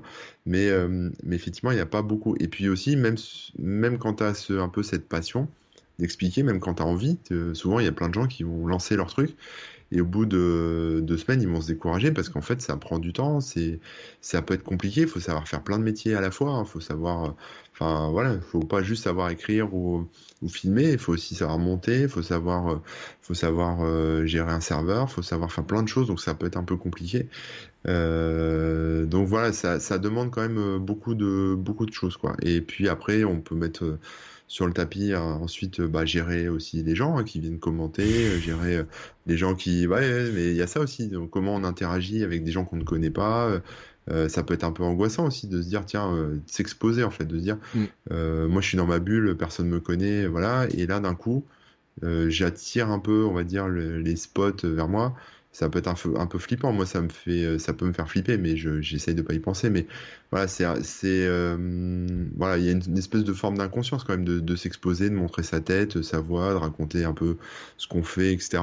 Alors qu'en face, on n'a aucune idée de qui est en face, quoi. On ne sait pas qui est en face. Donc, pour la plupart de parfaits inconnus. Et puis surtout des questions de légitimité. Pourquoi moi je m'exprimerais alors qu'il y en a d'autres qui sont 1000 fois meilleurs que moi, 1000 fois plus compétents, 1000 fois plus dans le truc que moi, peu importe le domaine, quoi. Donc voilà, c'est pas. Puis ça demande enfin, c'est du boulot, quoi. Faut être passionné, quoi. C'est compliqué. Oui, mais bon, d'un autre côté, après, on construit les choses au fur et à mesure, etc. D'ailleurs, tu vois, là, Oui. je suis sur ton compte Instagram, je vois ton fond, ton bureau qui petit à petit devient le parfait fond de YouTuber, Twitcher, streamer. T'es en train de, enfin, c'est rangé. En plus, c'est rangé. Il y a les petits, Bah, l'ancien parce que les gens Mac m'ont avec un demandé fond en fait. vert, etc. Enfin, c'est, Je me prends pas la tête en général, il y avait tous mes livres en bordel, mais en fait les gens m'ont dit ouais ton fond derrière c'est le bordel. Donc j'ai dit bon ok je vais ranger mes si tu veux, si personne me l'avait dit j'aurais laissé comme c'est, tu vois. Après voilà, après je fais attention, enfin ça vient pas forcément de moi aussi, je reçois plein de conseils de gens qui m'aident, etc. La Twitch est extraordinaire parce que j'ai commencé le 26 mai, un peu parce qu'on m'a dit vas-y fais du Twitch. J'ai dit ouais bah, je vais tester, mais moi je joue pas aux jeux vidéo, je sais pas, j'ai rien à faire de plus, donc en fait je vais faire du Twitch mais un peu comme ça quoi, pour en gros, je vais bosser sur Twitch, quoi. Les gens ouais. jouent aux jeux vidéo sur Twitch, moi j'ai partagé ma journée de boulot. Mm. Donc ma journée de boulot, elle est quand même sympa. C'est-à-dire que je teste des logiciels, on expérimente, j'écris mon article, etc. Donc les gens sont là, c'est cool. Et en plus, comme ils sont plus calés que moi en Twitch, du coup ils m'aident, tu vois, ils me disent, bon bah là, faut que tu te fasses ci, faut que tu te fasses ça, faut des transitions sur ton OBS. Il y a un mec qui m'a fait des transitions, voilà. Faut que tu ranges ton bordel derrière, faut que tu fasses ci, ça, machin. Donc ils m'ont vachement aidé là en fait depuis 2, 3 semaines. Donc j'ai voulu un peu comme ça quoi. Mais j'ai pas encore pris 5 minutes pour me poser en me disant comment être un parfait Twitcher. J'ai pas été lire les tutos, j'ai pas acheté de livres sur Twitch pour lancer ma carrière de Twitch quoi. Je me laisse un peu guider au fil du vent par ce que me recommandent les gens quoi. Oui, mais en fait, dans l'expérimentation, et c'est comme ça qu'on Oui, oui. apprend. C'est-à-dire que le meilleur apprentissage, c'est finalement de faire les choses plutôt que d'essayer de tout apprendre et puis un jour on applique. C'est on commence par faire les choses, t'apprends au fur et à mesure des choses. Alors moi, c'est marrant parce que je vois ton vieux Mac là, je sais pas quel modèle c'est ce Mac, mais t'as collé un bout de verre pour faire d'incrustation, des choses comme ça. Donc Ouais. c'est des astuces que t'ont donné les gens qui regardent tes lives. Ah bah le bout de verre en fait non enfin ouais c'est une feuille verte que j'ai collée dessus pour avoir un espèce de fond vert. En fait, ouais, on discutait, on m'a dit, ouais, ça serait bien que tu puisses mettre un truc derrière dans l'écran, quoi. Mm. Donc, du coup, j'ai réfléchi à comment faire. J'ai dit, bon, je vais essayer avec un fond vert. Donc, j'ai essayé en live, hein, tu vois, j'ai coupé un truc vert, enfin, une feuille, je l'ai mise, ça marchait à peu près, etc. Puis, bon, après, j'ai réfléchi, on va dire, offline pour améliorer ça, pour que ça soit un peu plus qualitatif. Mais ouais. D'accord. Alors sur Twitch, en fait, dis finalement c'est quoi, ta journée, tu te branches dessus, tu dis voilà, je vais travailler, puis les gens ils viennent te voir, ils discutent. Ouais, c'est ça, en fait. Bon, après, j'essaie d'avoir un petit programme, mais ça reste léger, hein. C'est-à-dire que le matin, je fais pas mal de veille, mais je commence, comme je te disais, à 5 heures. Donc voilà, ce matin, j'étais un peu défoncé, j'ai pas fait grand-chose, mais des fois, j'écris un, deux, trois articles le matin. Donc la veille, on papote tranquille. Mais c'est vraiment un truc. Moi, je le vois un peu comme une machine à café, mais comme je faisais déjà sur Twitter, si tu veux. Mm. C'est-à-dire que j'ai Twitter, les gens viennent me parler, je réponds, etc. Mais Twitter, maintenant, l'ambiance a bien changé. Et du coup, finalement, je retrouve ça un peu avec Twitch. Donc, j'ai un peu délaissé Twitter là ces derniers temps. Et Twitch, c'est sympa parce que les habitués viennent, on discute. Je leur pose des questions, je leur raconte mes conneries, on teste des trucs, ils m'envoient des liens, on teste. Voilà, enfin, on parle de sujets, d'autres, en fonction de ce que j'affiche sur mon écran.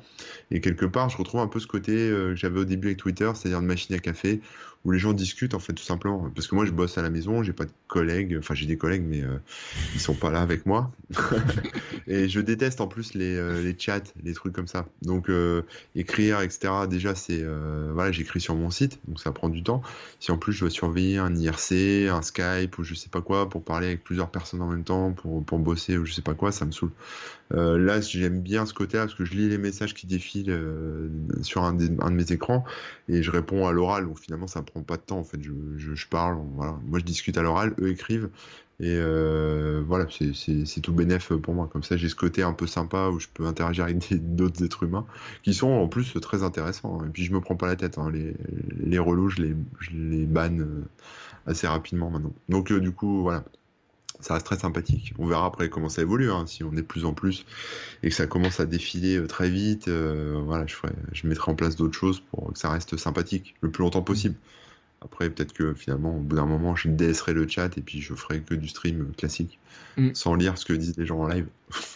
Non mais alors c'est super intéressant parce que tu vois moi ça fait longtemps que j'ai un compte Twitch, j'ai dit tiens je vais faire un petit live de temps en temps, mais j'étais dans la programmation de live et puis au bout d'un moment je sais pas trop quoi raconter, tu vois, et puis c'est vrai que le matin j'aime bien ce côté aussi être dans la bulle, tu vois, qu'il y ait personne qui rentre, mais c'est vrai que finalement c'est une manière de faire rentrer les gens sans qu'il y ait vraiment de l'interruption, parce que j'ai presque envie de dire tu masques l'écran, bon ils peuvent pas taper à l'écran pour dire hey, je suis là, je t'ai posé une question, mais c'est presque un peu ça, quoi. Finalement, tu le gères toi, c'est toi qui gères ce rythme-là et t'as pas une interruption qui est si importante que ça, en fait.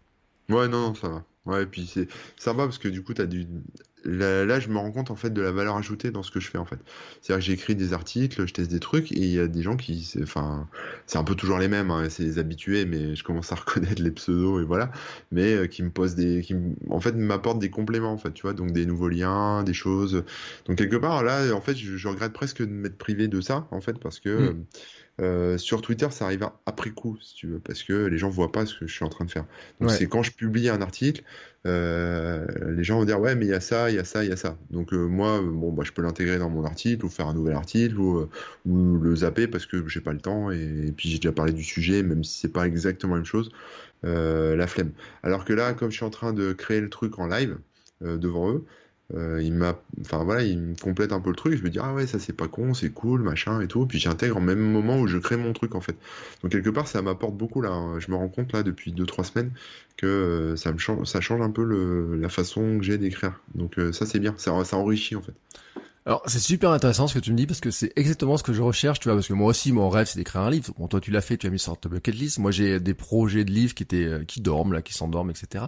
Et c'est vrai que finalement, ça serait une bonne idée, tu vois, de dire, bah, tiens, le matin, quand je vais faire ma session d'écriture, ma petite séance d'écriture, je pourrais le faire sur Twitch. Comme ça, les gens, je pourrais même leur montrer, finalement, en direct, hein, tout simplement, sur quoi je suis en train d'avancer, qui pourraient faire des retours, me dire ce qu'ils en pensent. En fait, ça serait un truc à tester, tu vois. Alors là, d'un coup, Ouais, mais je l'ai fait avec la musique par exemple. C'est-à-dire il y a vendredi il y a 2 semaines, je me suis dit tiens on va se faire un petit challenge, on va faire une musique 8 bits. hmm, Tu sais, de la musique de Super NES, ouais, quoi. je l'ai J'avais jamais entendu, fait ouais, ça. ouais. Donc du coup ce que j'ai fait c'est que le matin je me suis connecté bah, toujours comme d'habitude, j'ai commencé à regarder des tutos en fait. Donc on a regardé ensemble, moi et les gens qui me suivaient à ce moment-là sur la chaîne, des tutos sur comment faire de la musique 8 bits, voilà, des trucs qui passaient comme ça. Et puis donc j'avais une idée un peu plus précise. Et puis ensuite, bah voilà, après ça s'est greffé. Il y en a qui m'ont recommandé des plugins pour sortir vraiment du son vraiment 8 bits pur.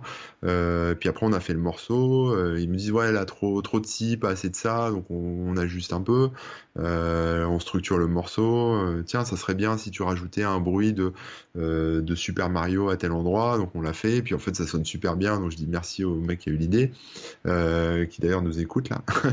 Et voilà. Et donc voilà, ça se fait un peu comme ça.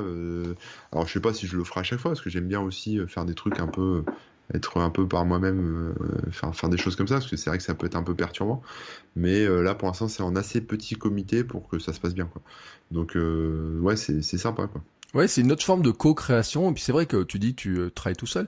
Parce que c'est vrai que ce qu'on n'a pas dit finalement, c'est que sur Corben, l'espace Corben, on va dire la marque Corben, hein, on parle pas de tes entreprises dans lesquelles c'est Oui. quoi, t'es actionnaire, fondateur, comment tu peux Bah, dire? cofondateur et actionnaire, ouais.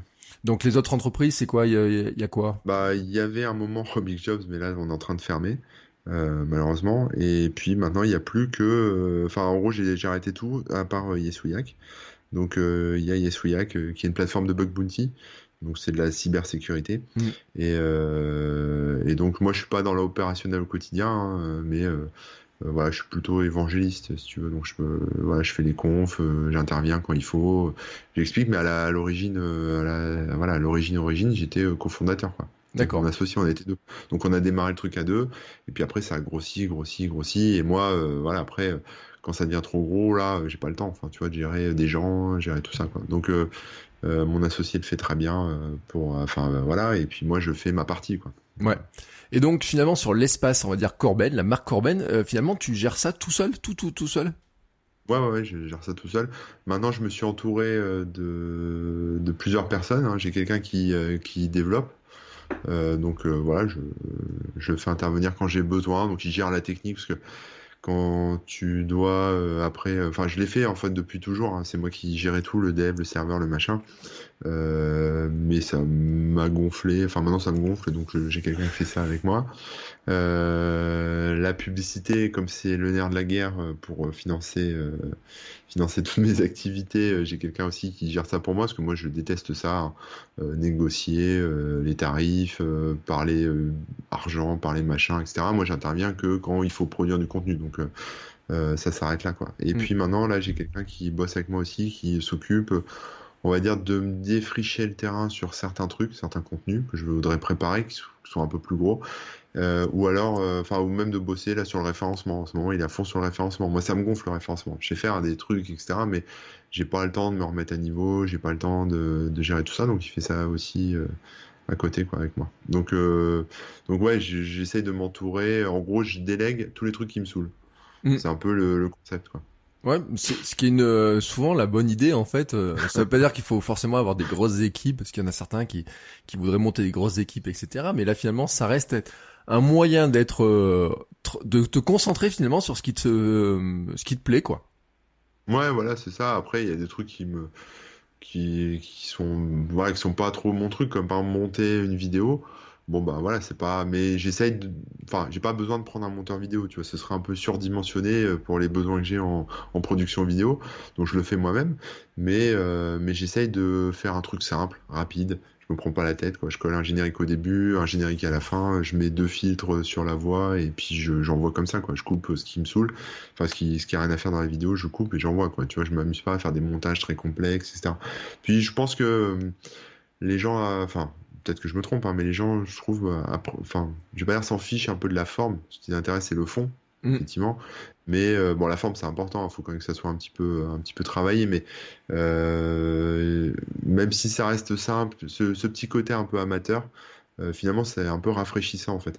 Parce que maintenant, même quelqu'un qui démarre un amateur, voilà, va essayer je vais pas dire de rouler des mécaniques, mais d'adopter un style journalistique, de faire tout un truc très léché, très pro, qui va ressembler à ce que ferait une boîte en fait, Hmm. avec un montage très compliqué, etc.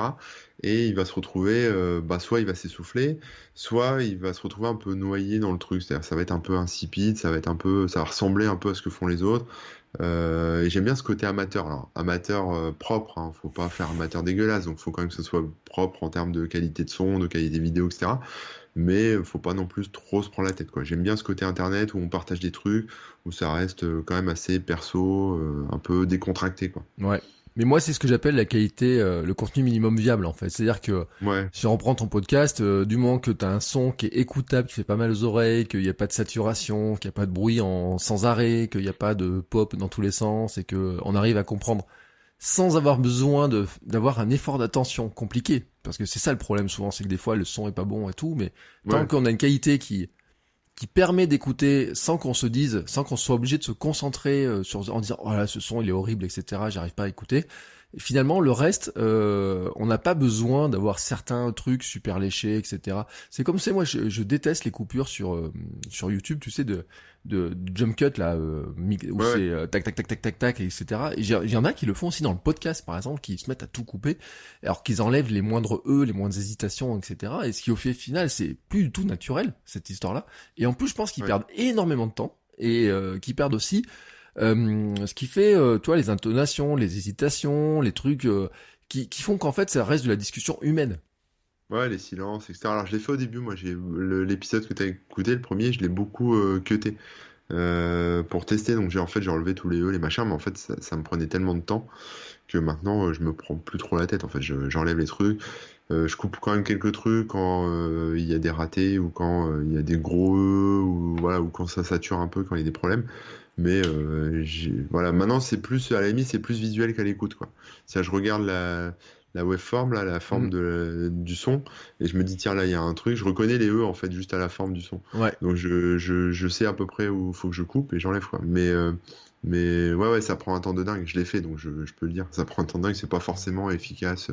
Effectivement, ça enlève un peu de naturel, quoi. Ouais, mais moi je fais comme toi en fait. Je regarde ma forme, je la dézoome et puis je regarde les blancs. Je dis ah, même quand tu dézoomes le blanc, il est quand même très gros. Où il y a des espèces de pics les uns derrière les autres. Il y a dû se passer un truc à ce moment-là. Ouais. On va l'écouter. On va voir ce qui se passe, voir si on n'a pas fait une cagade. Hein, des fois, soyons honnêtes, hein, ça peut arriver. Moi, des fois, je tape dans mon pied de micro et ça fait une espèce de vibration qui est horrible. Donc là, je le sais. Et puis des fois, il y a des trucs qu'on n'entend pas. Tu vois, moi, j'ai un camion par exemple qui passe. À chaque fois que j'enregistre le podcast le matin, j'ai un camion qui passe. Alors, il démarre le moteur à fond. L'autre jour, je disais, mais il faut qu'il passe il faut qu'il apprenne à conduire, ce monsieur. Tu vois, c'est pas possible. Donc des fois, ça, je m'arrête. Tu vois, je laisse. Et puis, hop, après, je sais que ça, je leur montrais, mais en dehors de ça, c'est vrai que et puis on se facilite la vie, ça va beaucoup plus vite, hein, parce que Ouais. Puis après, même sur la qualité du son, ce qui est sympa, c'est que quand je te parlais de recyclage, tu vois, par exemple, apprendre à faire de la musique, du coup, j'ai poussé le truc un peu plus loin. J'ai appris à faire un peu de mixage, etc. Voilà, mixage, mastering, voilà, avec des bouquins, avec des tutos, etc. Et finalement, comme je le faisais pour ma musique, bah, je l'ai fait pour mes podcasts. Donc il y a mm, des moments où j'ai enregistré un peu crade le podcast et j'ai réussi quand même à, je vais dire, le sauver parce que voilà, la personne était au téléphone, c'était pas super génial en qualité, mais j'avais pas le choix. Donc j'ai essayé quand même d'améliorer un peu le son. J'essaie de mettre en valeur le son, la voix de l'intervenant. Donc je modifie un peu, je joue avec ce que j'ai appris en musique en fait pour faire ressortir la voix et avoir une qualité propre. Et voilà, et donc c'est pour ça que enfin, je recycle aussi les connaissances, quoi. Pas juste les contenus, mais on peut utiliser plein de trucs. Et je fais la même chose sur les vidéos YouTube, et même là sur Twitch, j'ai mis deux trois trucs pour que le son soit un peu moins dégueu qu'un son brut, quoi. ouais. Oui, et c'est ça, c'est en fait le fait de faire des contenus d'un côté permet de progresser sur l'ensemble, et c'est ce que je dis d'ailleurs aussi. C'était une raison que j'avais donné de faire du TikTok. J'ai dit si vous faites pas du TikTok pour que ce soit vu, faites au moins du TikTok pour vous entraîner à. Tu sais moi ce que j'aime bien enfin le TikTok c'est 15 secondes, donc finalement si t'arrives à être chiant en 15 secondes, c'est, enfin c'est faux, c'est possible d'être chiant en 15 secondes hein, d'ailleurs. Mais il faut que tu arrives à tout passer en 15 secondes. Et je trouve que c'est un exercice qui est redoutable pour ceux qui veulent faire du YouTube, parce que 15 secondes, c'est déjà plus long que le temps que met un internaute moyen à zapper sur une vidéo YouTube quand le début il trouve que c'est trop lent en fait. Et j'ai dit, si vous entraînez à faire du TikTok, dans tous les cas, ça vous améliorer vos stories Instagram, dans tous les cas, ça vous aider à faire des meilleures accroches pour YouTube, des meilleures accroches pour des podcasts, des meilleures accroches même pour du blog, hein, tout simplement, parce que c'est un ensemble de connaissances qui s'accumulent les unes au-dessus des autres en fait. Ouais, c'est vrai. Non, mais c'est vrai, mais après TikTok, moi j'arrive pas à faire 15 secondes, hein. Quand tu veux montrer des choses, expliquer des trucs, c'est un peu compliqué, mais bon, il y a le format 1 minute aussi, ça passe, hein. Mm. Oui, mais c'est ça. Et puis après, c'est vrai que 15 secondes en dansant, c'est un peu long. Mais 15 secondes quand tu dois expliquer comment gagner de l'argent avec avec ton blog, Ça va être un petit peu plus compliqué. Même si après, en essayant de couper, j'ai vu un espagnol il y a pas longtemps, mais qui le fait en anglais, tu vois, et il donne des astuces, c'est comment gagner de l'argent. Alors je sais plus son nom, faudrait que je le retrouve. Comment gagner de l'argent. Et tous les jours, il donne des astuces de comment gagner de l'argent sur Internet depuis chez toi, tu vois. Et en fait, il arrive à le faire dans un format, on va dire, autour de 30 secondes, tu vois. Alors des fois, il va sur la minute. Je pense que ça lui demande beaucoup de taf, mais tu sais, il y a plein de montages, des retours, il monte des écrans et tout, ça va super vite avec du sous-titrage. Mais n'empêche, c'est, enfin, il y a des, bon, il y a des idées, c'est un peu con des fois. Tu te dis, limite légal d'ailleurs, une fois j'avais vu.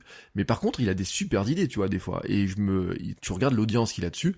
C'est chacune de ces vidéos est vue mais des centaines de milliers de fois en fait. Hein. Donc il y a vraiment une véritable audience là-dessus quoi. Ouais. Bon, alors, tiens, on va finir, là, on papote. Pour boucler cet épisode, parce que je sais que les gens, ils sont férus des outils, ils adorent les outils, ils se disent, ah là là, mais comment il fait? Alors, on va pas parler, ton blog, il est en WordPress, hein, comme tout le monde. Oui. Là-dessus, il y a pas de souci. Le forum, c'est un discours, ça, c'est, voilà, c'est la base. D'ailleurs, ton discours, tu le gères pas tout seul, aussi? Si, je le gère, moi, là. Ouais. C'est même pas mon admin, là, c'est moi qui gère. Ouais. C'est un peu chiant, non? Tu trouves pas, par un moment? Ah non. Ouais. Moi, non, c'est que l'autre jour, m'a fait une grosse frayeur sur la mise à jour avec les bases de données, sur des trucs comme ça. Ah non, il y a non, franchement, c'est bien pensé, il y a de la sauvegarde automatique. Voilà, il y a pas... ça s'installe... Enfin, une fois que tu as le backup, de toute façon, même si ton serveur, il prend feu, ton Discord, tu le remontes en 2 secondes avec le backup, quoi. Ouais. Donc, non, c'est assez tranquille, hein, ça roule bien, Discourse. Des fois, effectivement, tu as des problèmes d'espace disque, de choses comme ça qui se remplissent, etc. Donc, le truc est un peu craché, donc faut aller taquiner un peu de la ligne de commande. Mais globalement, tu fais tout, même les mises à jour, tu les fais via l'interface web, donc c'est super facile. Ouais. Non, c'est vrai que ça se fait bien, mais c'est que l'autre jour, j'ai eu une grosse mise, tu sais, c'est sur les mises à jour de la base de données, des versions de base de données. Il fallait avoir 3 fois plus de place ou 2 fois plus de place que ça, etc. Et c'est vrai que quand ça crache. Hein. Alors là, c'est un peu visible. Mais là où les gens seront vraiment intéressés, tu vois, c'est de se dire, par exemple, comment tu rédiges. Tiens, quand tu veux rédiger un article, tu rédiges directement dans WordPress, tu mets sur un bloc-notes, tu fais du Markdown, comment tu fais ça? Alors non, comment je rédige? Bah moi j'aime bien rédiger directement dans WordPress en fait. J'ai du mal à écrire ailleurs et faire des copier-coller et tout, donc il y a des moments effectivement dans WordPress où je perdais tout, tu sais, quand ton onglet Firefox crash, tu perds tout. Maintenant c'est un peu mieux WordPress, ça sauvegarde bien, etc. Donc j'ai plus de soucis, on va dire, de plantage. Donc c'est encore plus agréable. Mais sinon non, en fait je teste le truc en même temps. Des fois je rédige en même temps que je teste en fait le logiciel dont je vais parler. Donc ça dépend un peu, ou des fois je teste complètement et après je rédige.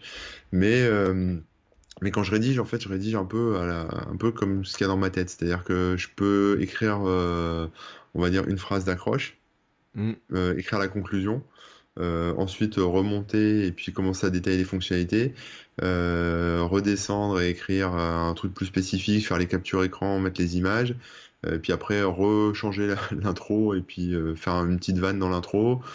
Puis après, après à la fin, c'est plutôt le côté esthétique, donc c'est-à-dire choisir un bon titre, choisir une bonne URL, mettre la petite image, on va dire, d'en-tête, etc. Donc après, c'est de la finition, on va dire, mais ça, c'est le truc que je fais à la fin.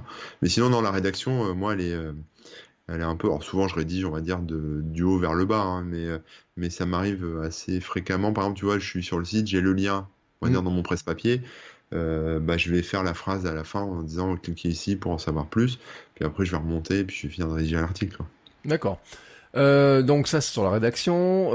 Tu parlais tout à l'heure de vidéo. Tiens, comment tu montes tes vidéos? À quel logiciel tu fais ça Alors je tourne mon screencast avec un truc sous Mac qui s'appelle iShowU. Voilà, donc ça filme, c'est super facile quoi.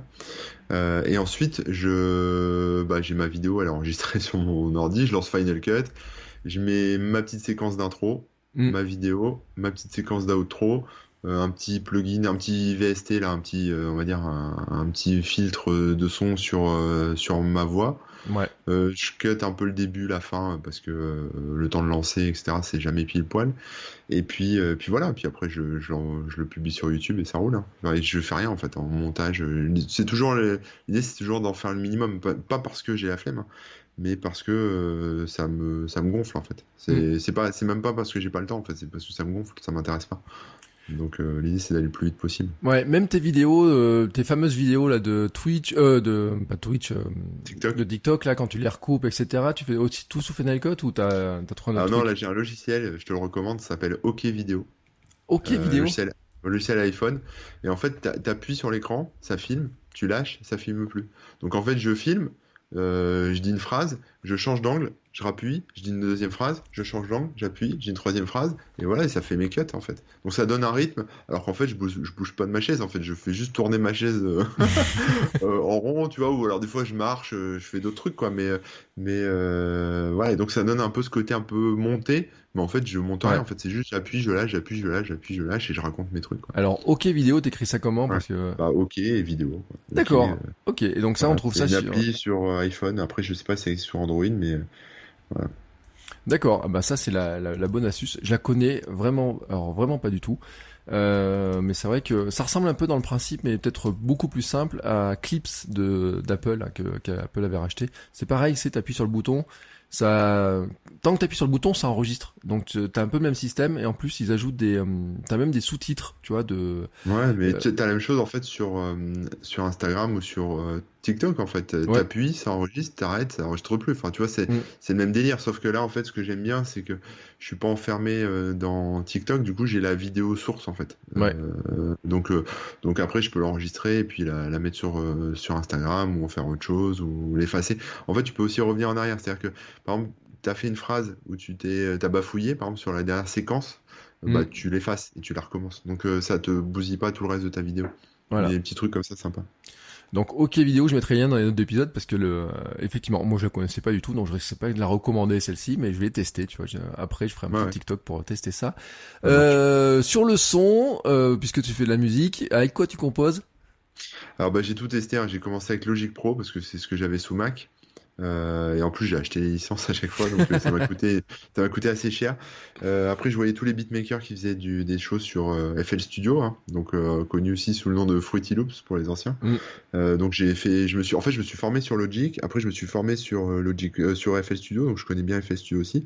Mais j'étais pas encore super convaincu, quoi. C'était pas très agréable.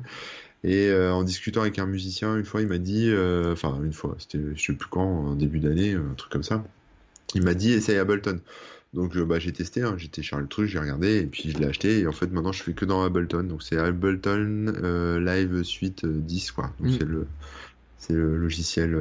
Voilà, il paraît un peu austère comme ça, mais en fait il est. Enfin moi en tout cas je le trouve plus pratique, plus agréable, c'est plus carré.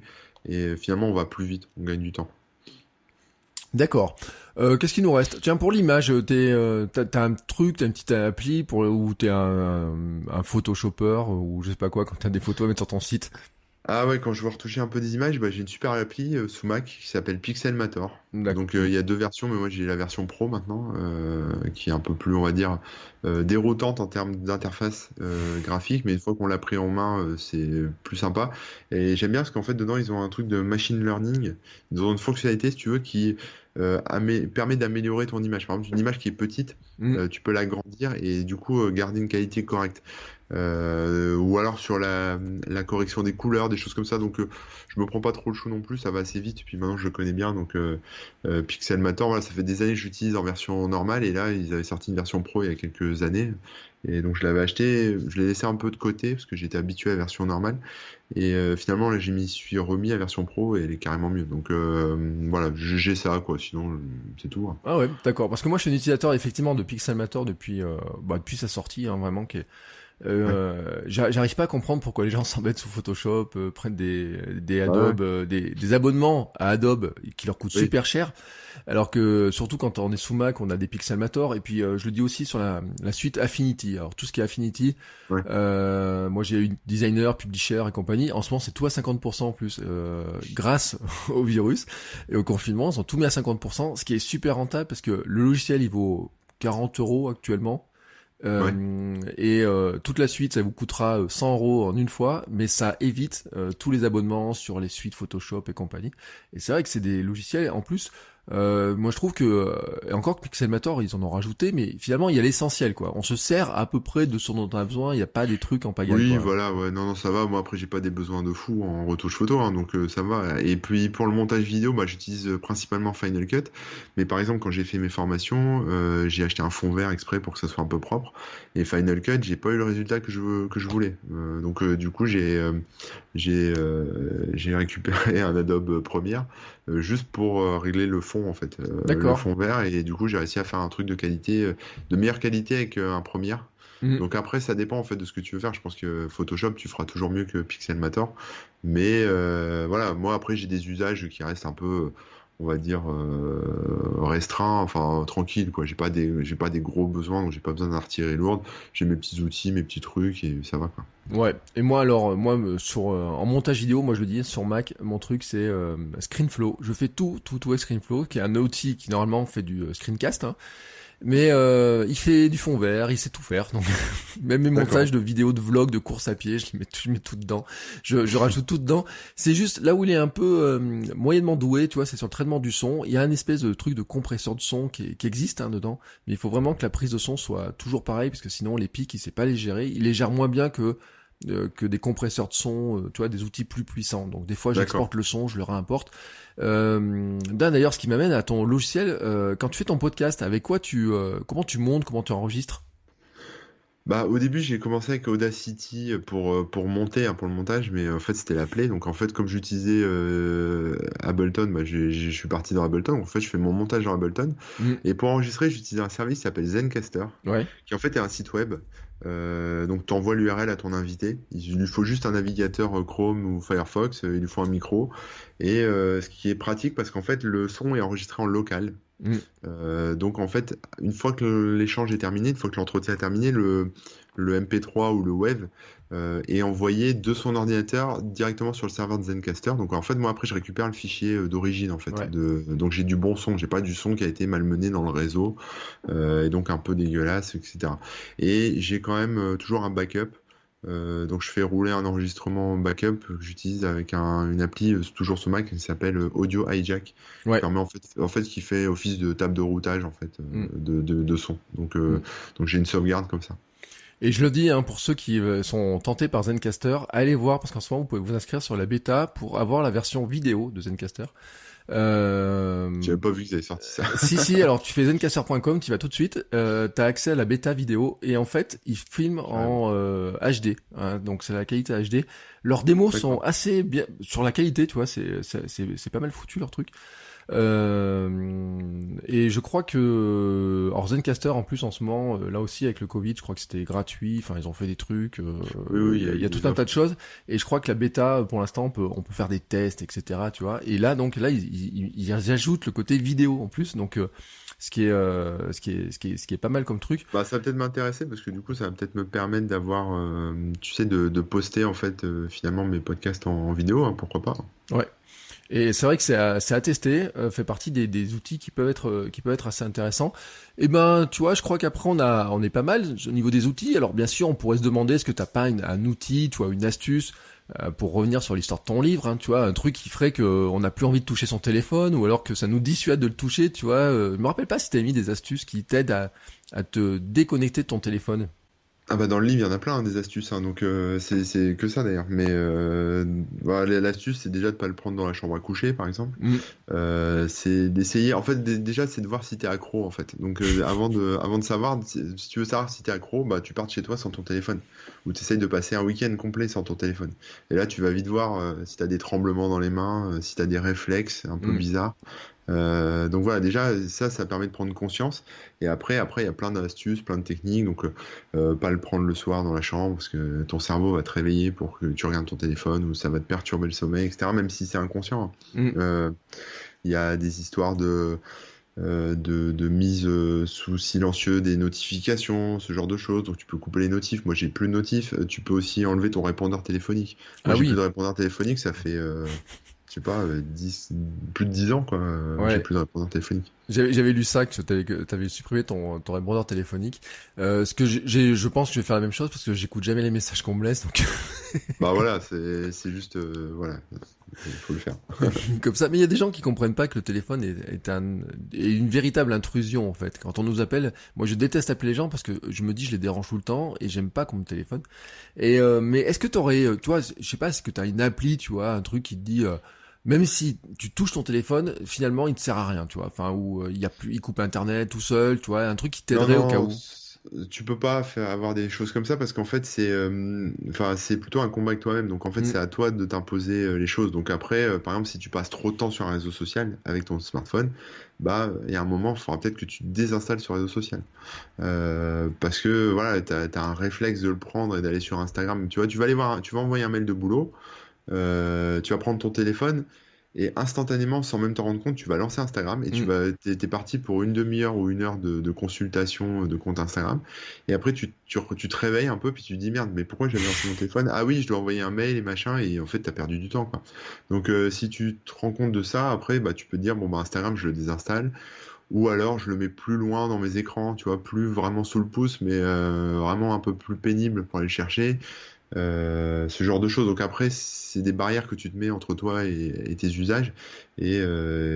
Voilà, c'est plus un combat, on va dire, personnel que un truc à tout fait avec derrière t'as des applications hein, qui te bloquent en fonction des usages, etc. Mais si vraiment t'es accro, tu vas débloquer, tu vas te déverrouiller Mm. toi-même le truc. Hein, donc, Ouais. Moi j'avais testé certaines applications. Il y en a une auquel j'étais abonné, et je me rappelle même plus. Et l'autre jour, parce que j'ai arrêté l'abonnement, il me relance depuis. Fait des jours qu'il me relance. Il me dit mais vous allez être envahi par les messages, etc. Reprenez votre abonnement, etc. Je me rappelle même plus son nom parce que tu vois, à force de pas m'en servir. Il y a les arbres avec Forest, il y a des trucs comme ça. Mais moi ça a jamais marché ouais. hein, de l'arbre qui pousse comme ça, Non, etc. non, ça sert à rien. Et en fait, là où je me suis rendu compte, et là c'est un truc, c'est que c'est souvent si tu le touches trop le matin dès le départ, il y a une espèce de conditionnement qui ça tourne, ça augmente que dans la journée. En fait, moi c'est le truc que j'ai remarqué. D'accord. Et j'ai quand même fait un truc, c'est que j'ai pris l'astuce, je suis allé dans des options d'accessibilité, et si j'appuie 3 fois sur le bouton Home, et ben il passe en gris, en noir et blanc. Ouais. Et ben Instagram en noir et blanc, c'est moins sympa. Et encore que, franchement, quand on voit tes baguettes apparaître à l'écran d'Instagram en noir et blanc, on se dit que finalement elles sont pas si moches que ça. Et puis en plus, quand on te voit prendre, tu m'as fait rire parce que je t'ai vu, t'as pris la saucée en faisant ton barbecue hier et je rigolais. Ouais, ouais, ouais. Et moi j'ai dit ah putain mais moi ça me serait pas arrivé à moi. Bah si, ça aurait pu nous arriver, mais on est juste passé entre les gouttes. Mais c'est le genre de truc qui me fait rire et c'est vrai que c'est comme ça. Et je trouve que c'est quand tu dis qu'on rentre dans ton quotidien, c'est qu'on voit vraiment des trucs comme ça. Comment tu fais ton pain, comment tu t'as quoi, t'as cassé ta cafetière il y avait pas longtemps aussi. Je dis mais c'est pas. Ouais, ouais, ouais. Je me dis on est Bah oui, oui. vraiment dans les aventures au quotidien. C'est la web série et je peux pas. Alors tu vois, et franchement, on va clôturer cet épisode, mais avant je dois te poser une question qui me taraude, tu vois, qui est vraiment extrêmement importante pour moi. C'est est-ce que tu regardes encore Plus belle la vie? Non, je regarde plus Belle la vie. J'ai lâché, ça fait des années. Ah, t'as lâché Plus belle la vie depuis des années, t'as réussi à te Ouais. désintoxiquer de Plus belle la vie. Ouais, ouais, ouais, c'est vrai. Parce que finalement t'étais apparu ou pas dans le... Non, non, non, non, effectivement, j'avais joué dans un épisode en tant que figurant, hein, ne Ouais. vous en savez pas. Et alors, tu vois, le soir, j'étais là, super chaud, dans le canapé et tout. Putain, ça y est, c'est l'épisode, je le reconnais et tout. Attends, là, ça va être le moment où je passe et tout ça. J'étais ouf, quoi. Et en fait, la scène où je devais passer, ils l'ont coupé. Enfin, ils ont pas coupé la scène, mais c'est monté de telle façon qu'on me voit pas du tout. Donc, j'étais dégoûté, surtout qu'en fait, un tournage, c'est super long. Tu sais, tu Mm. recommences plusieurs fois la même prise. Il pleuvait en plus ce jour-là. Enfin, tu vois, au bout d'un moment, t'en as marre et tout. Et donc, bon, la récompense, tu vois, c'était au moins de. Tu vois, sur la bucket list, il y avait figuré dans un épisode de Plus belle la vie. Ouais. Mais non, non, non, c'était pas. Ça s'est pas fait. Enfin, ça s'est fait, mais que dans ma tête. Hein, j'apparais pas à l'écran. Donc t'as bien Ouais, joué dans Plus belle la vie, mais sauf que personne ne te voit et voilà, toi c'est tu ça. sais que t'es apparu dedans, toi t'as vu le C'est ça. Mistral, tu sais à quoi ça ressemble, Ouais, etc. ouais, ouais, j'ai tout visité, les studios et tout. Non, mais en fait, c'était un délire parce que c'est vrai qu'on regardait ça avec ma chérie et puis quand c'était son anniversaire, en fait, je me suis dit on va faire un truc cool pour ses 30 ans et bah bizarrement, il y a eu un de mes lecteurs qui bosse dans les studios en fait. Et bah voilà, on a discuté un peu. Bah, lui il est venu me voir pour un court-métrage que lui diffusait, hein, faisait de son côté. Et donc en me parlant un peu, donc je me suis intéressé à ce qu'il faisait, puis en me parlant un peu, je découvre qu'il est en plus belle la vie. Donc je me suis dit ça peut être marrant quoi. Donc je lui propose et il me dit ouais, je peux te faire visiter les studios, etc. Il y a un tournage, tu pourras même figurer dedans si t'as envie. Donc en fait, je me suis voilà, on a été voir ce gars et puis il nous a fait la visite guidée, etc. Mais c'était sympa en fait, tu sais, de se retrouver un Mm. peu dans le décor, c'est toujours impressionnant. J'ai jamais vu vraiment de décor de cinéma ou de film, mais je pense que quand tu vas visiter les studios Paramount ou je sais pas quoi là aux États-Unis, ça doit te faire un peu cet effet-là en fait Ouais. de voir un truc que ouais, tu vois à la télé ou quand tu passes dans un jeu télévisé, etc. Voir l'envers du décor, c'est super sympa. Ouais. Et même sans aller dans les studios, hein, quand il y a eu des tournages de films à Clermont, moi je me rappelle de Camping, c'était quoi, le 2 je crois, tu sais, qui est tourné Place de Joie, les premières scènes, etc. Je connais des gens qui étaient même figurants, on les voit dans le film, D'accord. etc. Eux, ils ont pas été coupés, tu vois. Eux, on les voit bien dans le film, etc. Mais voilà, bon, eux, ils ont eu la chance d'être dans le film. Et Ouais, j'avais assisté, moi, tu sais, avec ma carte Cyberbounia à l'époque, je pouvais, j'étais oui, accrédité presse. journaliste. Donc finalement, Ouais. tu vois, donc j'avais vu un petit peu les trucs, voir un petit peu les acteurs, etc. Bon, après, c'est pas très sympa l'ambiance parce qu'ils sont tellement stressés. La minute coûte tellement cher, il y a tellement de gens et tout, il y a les caméras dans tous les sens Ah, qui ça bosse, tournent. hein. Mais et c'est ça qu'on se rend pas compte. C'est-à-dire que les gens ils attendent un autographe et puis on se rend pas compte que juste le gars, la minute, la seconde de tournage, en fait, elle leur coûte des milliers d'euros parce que il y a tout le matériel, il y a toute la location du matériel, le temps, la météo, le soleil s'il apparaît au bon moment et tout. C'est tout un tas de trucs. Et c'est vrai que c'est super bien. Et c'est ce que je voulais dire aussi, c'est que pourquoi je te parle de ça, c'est que c'est intéressant l'anecdote, c'est que finalement, en créant du contenu, en étant présent, en discutant avec les gens, en échangeant, il y a des portes qui s'ouvrent, il y a des trucs comme ça qui s'ouvrent, etc. Et ça revient, tu vois, sur ma première question de départ, qui était de dire, bah finalement, quelle aurait été ta vie sans blog, on peut pas le savoir, sans internet, on peut pas le savoir. Mais n'empêche que de fait d'avoir créé du contenu, le fait d'avoir fait tout ça, ça t'a quand même permis de construire, de rencontrer des gens, de discuter avec des Ah gens, oui. etc. Et c'est quelque chose qui a une valeur qui est inestimable, quoi. Ouais, ouais, c'est vrai que ça m'a permis de faire plein de choses. J'ai fait plein de choses. J'ai fait, enfin, ça serait trop long, mais voilà, que ce soit les boîtes que j'ai pu monter, les voyages que j'ai pu faire, les expériences, on va dire, que j'ai pu faire, les gens que j'ai rencontrés. Enfin, c'est cool. Et puis même le fait que le site soit connu, donc finalement, ça ouvre des portes. Il suffit que je balance, si j'ai besoin d'un truc, je balance un tweet et il y a de fortes chances, tu vois, quand j'ai un problème avec ma connexion Orange, ça se règle un peu plus vite que quand ma tante a un problème avec sa connexion Orange, tu vois. Ouais. Donc voilà, c'est un peu l'idée, mais bon, ouais, c'est vrai que c'est cool, quoi. Et ben voilà, et ben écoute, je te remercie beaucoup, beaucoup, beaucoup Bah, merci. pour ce temps passé, cette discussion, c'était super sympa de voir un petit peu les coulisses, la réflexion, etc. Parce que je disais dans le podcast privé, ce matin j'ai enregistré le podcast privé pour ceux qui financent le podcast par Patreon, et je leur disais, j'ai une anecdote de toi, tu te rappelles les apéros web qu'on organisait avec Oui, ma oui, femme, clairement. et Ouais. le jour où il y a France 3 qui est venu dans un apéro web, et je sais pas si t'avais su cette anecdote, il t'avait interviewé, t'étais passé sur France 3 ce jour-là, je sais pas si tu te Je m'en rappelles. souviens pas. Non, je Et m'en souviens pas. il t'avait posé des questions, il t'avait demandé un truc qui devait être du style qu'est-ce que tu fais? T'avais dit j'ai un blog. Comme ça. Et ils ont interviewé quelqu'un d'autre juste derrière, et ce gars-là il a dit un truc, il a dit oh, vous vous rendez pas compte, c'est génial, on se rencontre tous, d'habitude on travaille tous et tout, on a notre machine à café, c'est Twitter, mais là on se rencontre tous et tout, et regardez, on a le plus grand blogueur de France qui est là à côté. Et la journaliste, elle le regardait, et j'étais là à côté. Elle a dit, hein, il y a le plus grand blogueur de France qui est là, mais c'est qui? Elle dit, bah, le gars là-bas, le grand, justement. Elle dit, mais je vais l'interviewer, il m'a dit qu'il avait un petit blog. Je dis, bah oui, mais d'un autre côté, c'est pas extrêmement surprenant, parce que quand on te voit comme ça, c'est vrai que sur l'apparence, tu vois, parce que je réagis, en ce moment, il y a la vidéo de JPFN et compagnie, là, tu sais, qui, Oui, oui, avec sa grosse j'ai vu bagnole, ça. etc. Et fait partie des gens où c'est totalement l'inverse, tu vois, là, tu dis, il y a des gens, ils s'imaginent, je pense, avec toute une vie, etc. Et en fait, quand on te croise, quand on te connaît un peu, on voit que c'est pas du tout ça. Et c'était intéressant de rentrer dans les coulisses, de voir un petit peu, bah, Ah ouais, ouais. ce monde qui est là, qui est surprenant pour plein de gens, mais c'est la réalité, c'est que on a tous une vie qu'on montre sur Internet, et puis on a tous notre tartine de merde. C'était intéressant d'en parler aussi, hein, de dire que des fois c'est pas facile, hein, c'est pas que la vie rêvée, etc.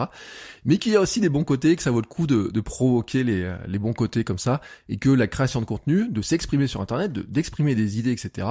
Ben ça ouvre aussi certaines opportunités qu'on n'aurait pas si on le faisait pas. Donc c'est pour ça que Exact. c'était super sympa de t'avoir et vraiment de discuter avec toi. Pour finir cet épisode quand même, bon, pour te retrouver, c'est relativement facile, hein. Oui, vous tapez Corben dans un moteur de recherche avec le site que vous voulez derrière, donc soit corben.info, soit le Twitter Corben, Instagram Corben00, mais bon, ça se trouve, hein. Twitch maintenant, CorbenFR, voilà, Twitch, et TikTok Corben.info, enfin, voilà, après, j'ai pas forcément le même pseudo partout, enfin, c'est Corben quelque chose, quoi, parce que des fois, c'est un peu squatté, mais voilà, ça se trouve facilement. Voilà, donc et vous tapez à la porte chez Twitch. Effectivement, ce matin, je m'étais connecté à Twitch un tôt le matin. Je crois que c'était. Je me rappelle un jour, je m'étais connecté pour voir ce qui se passait. Mais moi, c'est vrai que le matin, j'évite Twitch, etc. Mais un jour, je viendrai voir. Tiens, je viendrai de voir un petit peu sur quoi tu travailles, comment tu avances. En tout cas, c'était super sympa de t'avoir pour ce numéro anniversaire, hein, des 3 ans du podcast. Merci beaucoup. On va bientôt se retrouver. Bon, alors j'essaierai de mettre assez rapidement les liens dans les notes de l'épisode. Je suis un peu en retard, c'est pour ça que je le dis assez rapidement. Je suis un petit peu en retard, je suis un petit peu en décalé aussi sur ces trucs-là. Merci beaucoup pour le temps qu'on a passé ensemble, c'était super sympa. Et on se retrouve, nous les auditeurs, hein, tous ceux qui écoutaient ce podcast, la semaine prochaine, ou je sais pas quand d'ailleurs, pour un nouvel épisode, parce que je suis un peu en décalé, parce que normalement je publie pas le mardi, d'habitude je publie tous les vendredis, mais aujourd'hui là je sais pas quand est-ce qu'on va publier, donc on va dire on se retrouve très bientôt. Merci à toi. Merci, au revoir.